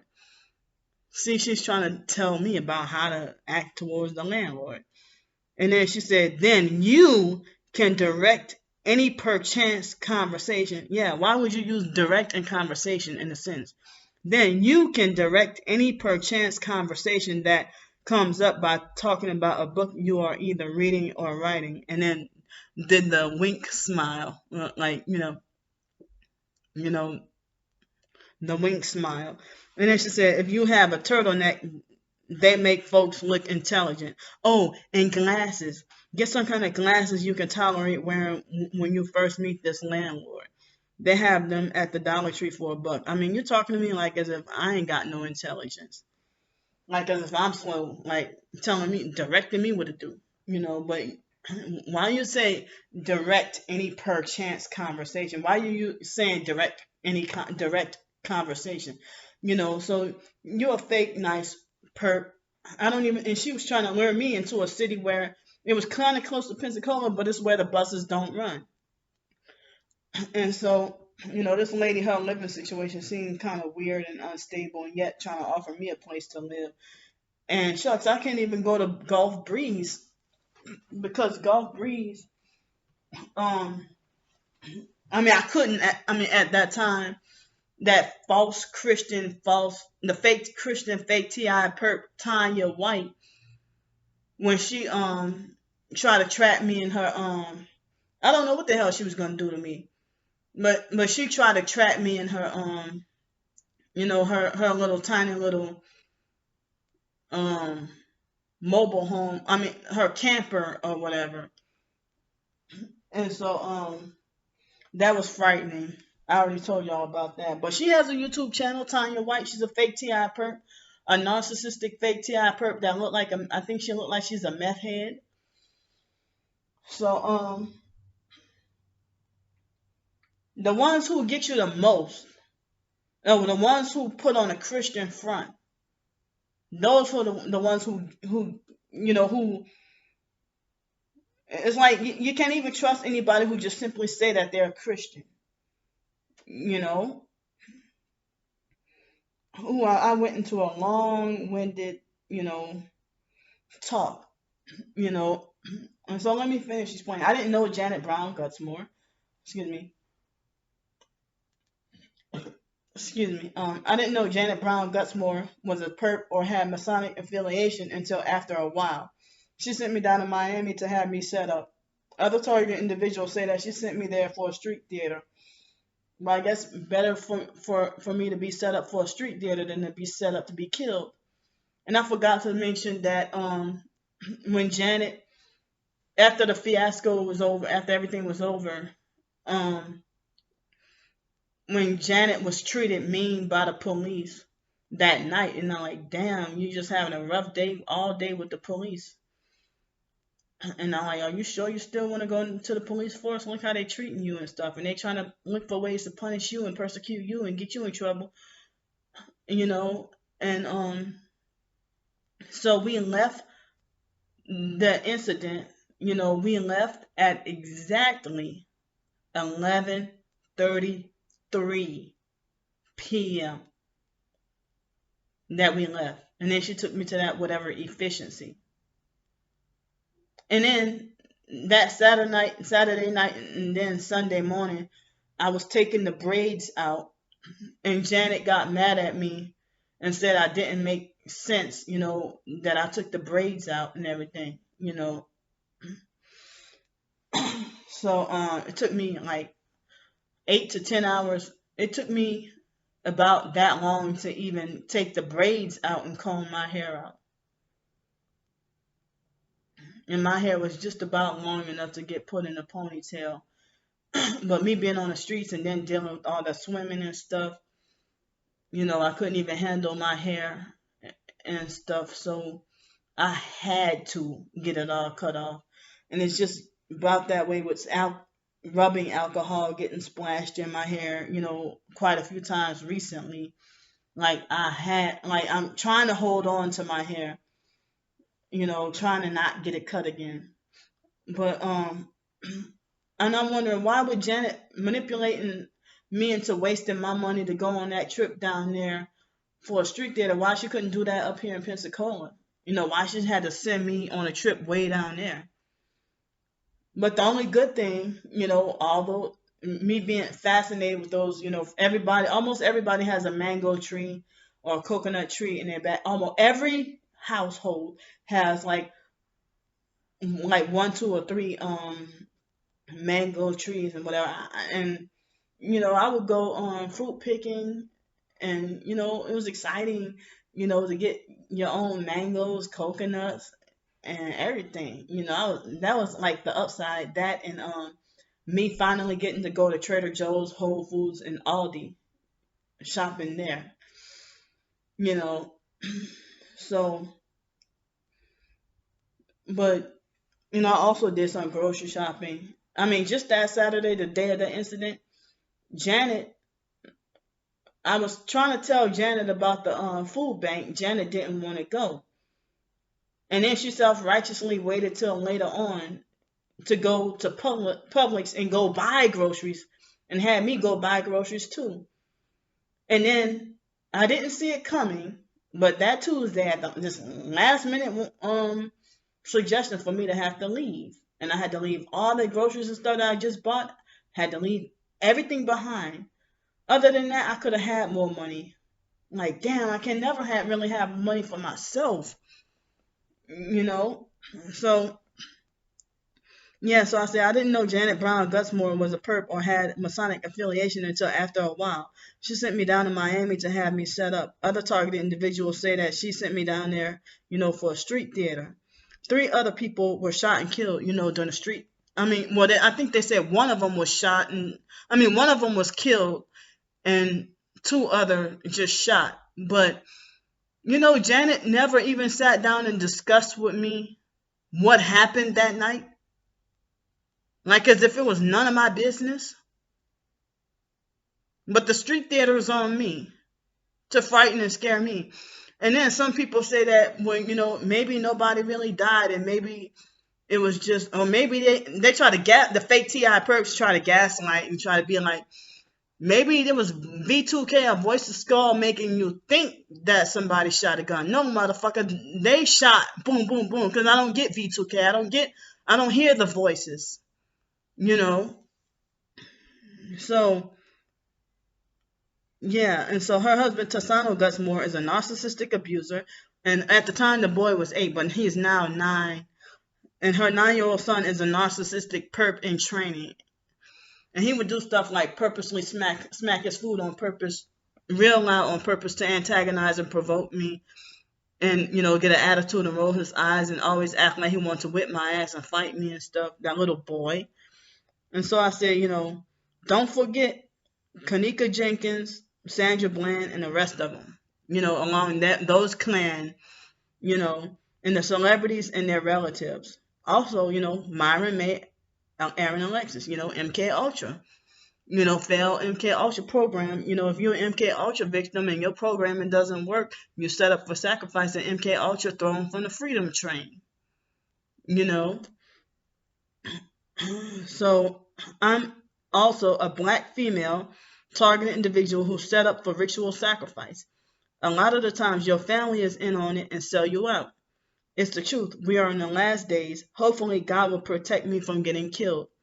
Y'all don't take it seriously for me warning about the regular perps and fake TI perps trying to lure me into human trafficking and / or sacrifice. And again, if I fall for them luring me in, if I fall for that trick, then I get called, and I end up being a victim, then I get told that I'm stupid. I didn't make wise decisions and stuff like that.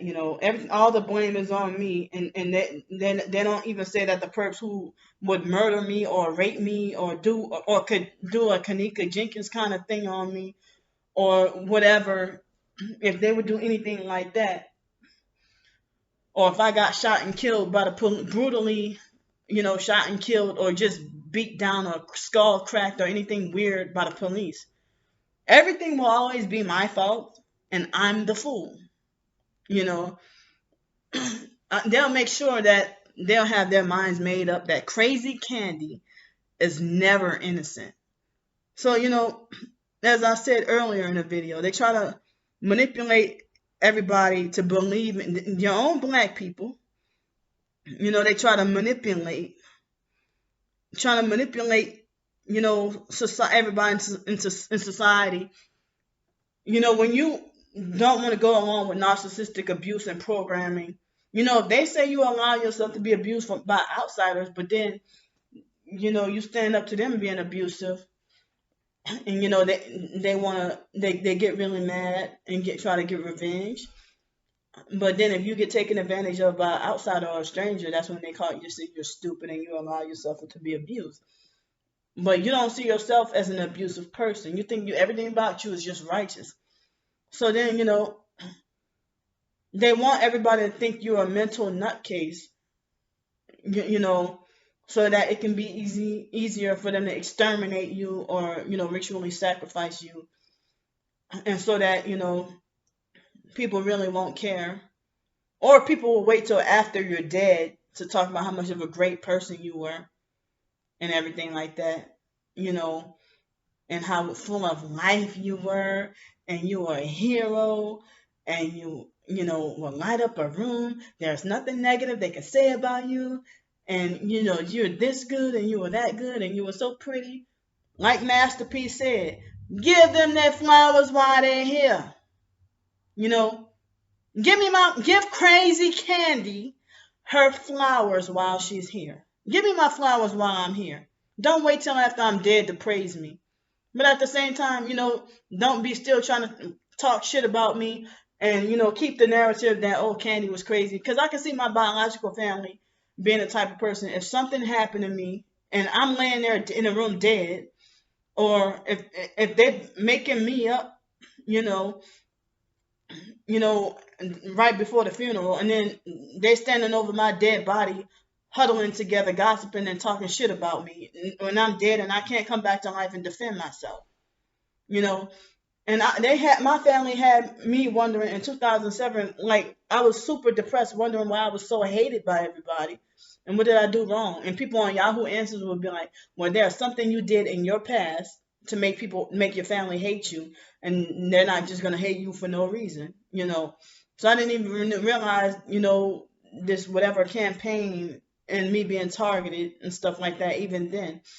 And it's like the idea that my family hated me and didn't care about me, and I had this fear that, if I died, then they would make it like as if I didn't deserve a funeral. If I died or if I had a funeral, people hate me so much that they would roll their eyes and not that nobody would come to my funeral. You know,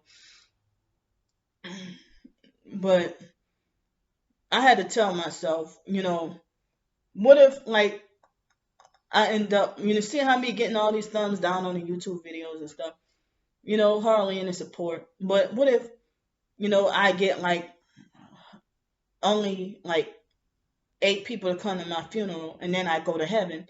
But what does that matter, if 8 people come to my funeral and I go to heaven, or opposed to 15 million people come to my funeral and I go to hell, So now I have to, think about something like that, that you being so hated while you're alive, but you end up going to heaven. I feel like right now, if I had to die, I'm not fit for heaven. I'm not perfect enough. I'm not good enough for heaven. You know, so just because everybody's against you does not mean you're a bad person. But somebody can be the most vile criminal and be popular and well liked, and nobody ever tells you no. They never had anybody to tell them no, and stand their ground against, that person's spoiled, can have everything they want. And what makes one human better than another or superior to another? If I thought there was a saying that all mankind are created equal, but having more wealth and status does not make you a goody two shoes or better person. It makes you grimier and dirtier and then cover up your crimes because you're able to pay your way out. So, me trying to make an honest living, y'all block that. And then because y'all can traffic me and make money off of me on the dark web. And then, ritually sacrifice me, and y'all want me to be humiliated. Like y'all, the perps did Lisa T.I.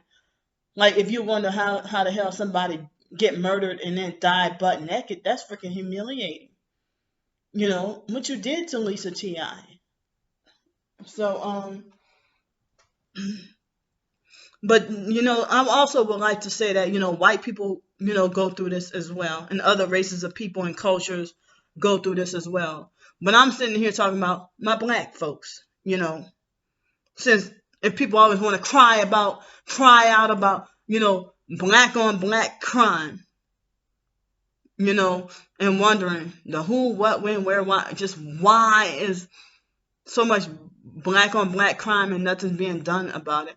Because it's a lot of money to be made off of our senseless murders and ritual sacrifice. To help you make sense, it's a doggone ritual sacrifice. If you wonder why is there a senseless murder, and you're innocent and done nothing, and the person just come and try to do something harmful to you unprovoked.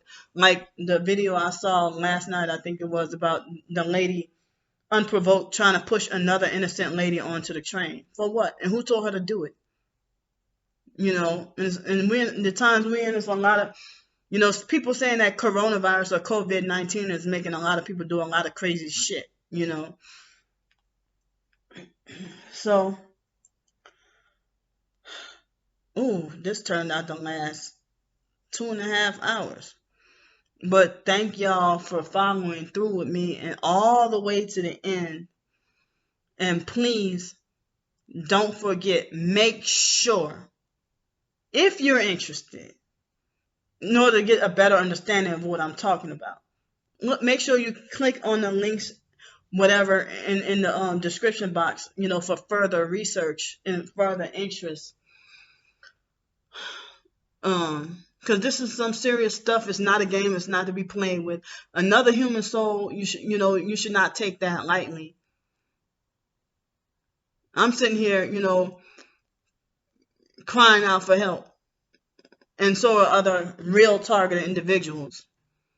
The fake TI perps and regular perps, they're just narcissistic imposters who just want to try to take our shine and take our place.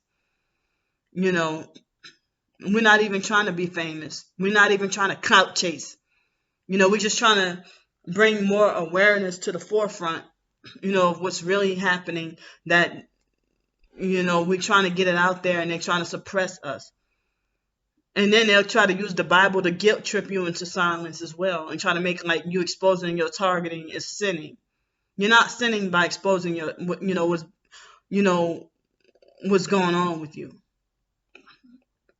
So, I'm kind of exhausted, but I got a lot out. I expressed a lot, and you have to scroll. Like, if you're interested in going on my other Targeted by the Psych World channel, and you have to scroll all the way down to the month of April videos, of me talking about the roommate and me questioning my roommate and wondering like certain things, scratching my head, wondering what the hell is going on here.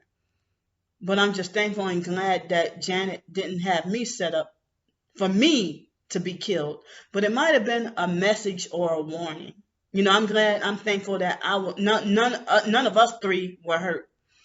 But then, I heard a lot of different stories instantly, before we left. And then there was that night on April 17th. It's like the Friday night, April 17th. And Saturday was the funeral, the 18th. That scary number, 18. The day was supposed to be the funeral, And so with Lisa Ruby, she could have done something to me. Again, professing to be like Miss Lisa Ruby was a fake TI, a narcissistic fake TI perp. She was a narcissistic fake. Her and her husband were both, fake hypocritian fake TI perps. So I know I'm authentic. I know I'm not an imposter. I know I'm not a fraud. I know I'm real. God knows I'm real. He sees what people are trying to do to his children. And he sees them trying to suppress us. No weapon formed against you shall prosper.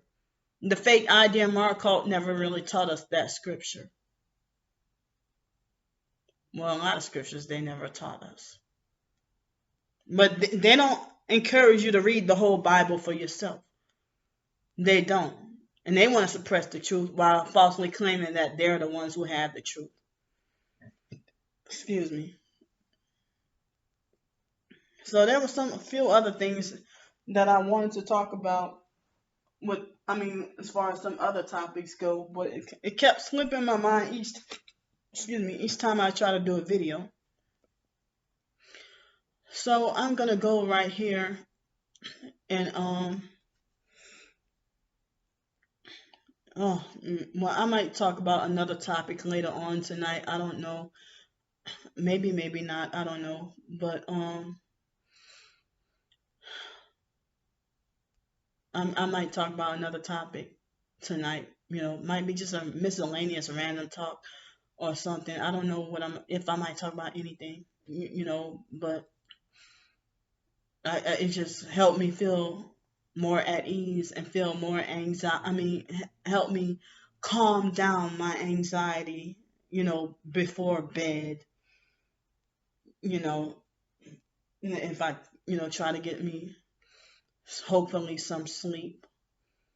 And but it's 8:45 p.m. exact, and I'm about to go eat dinner, rice and chicken and vegetables.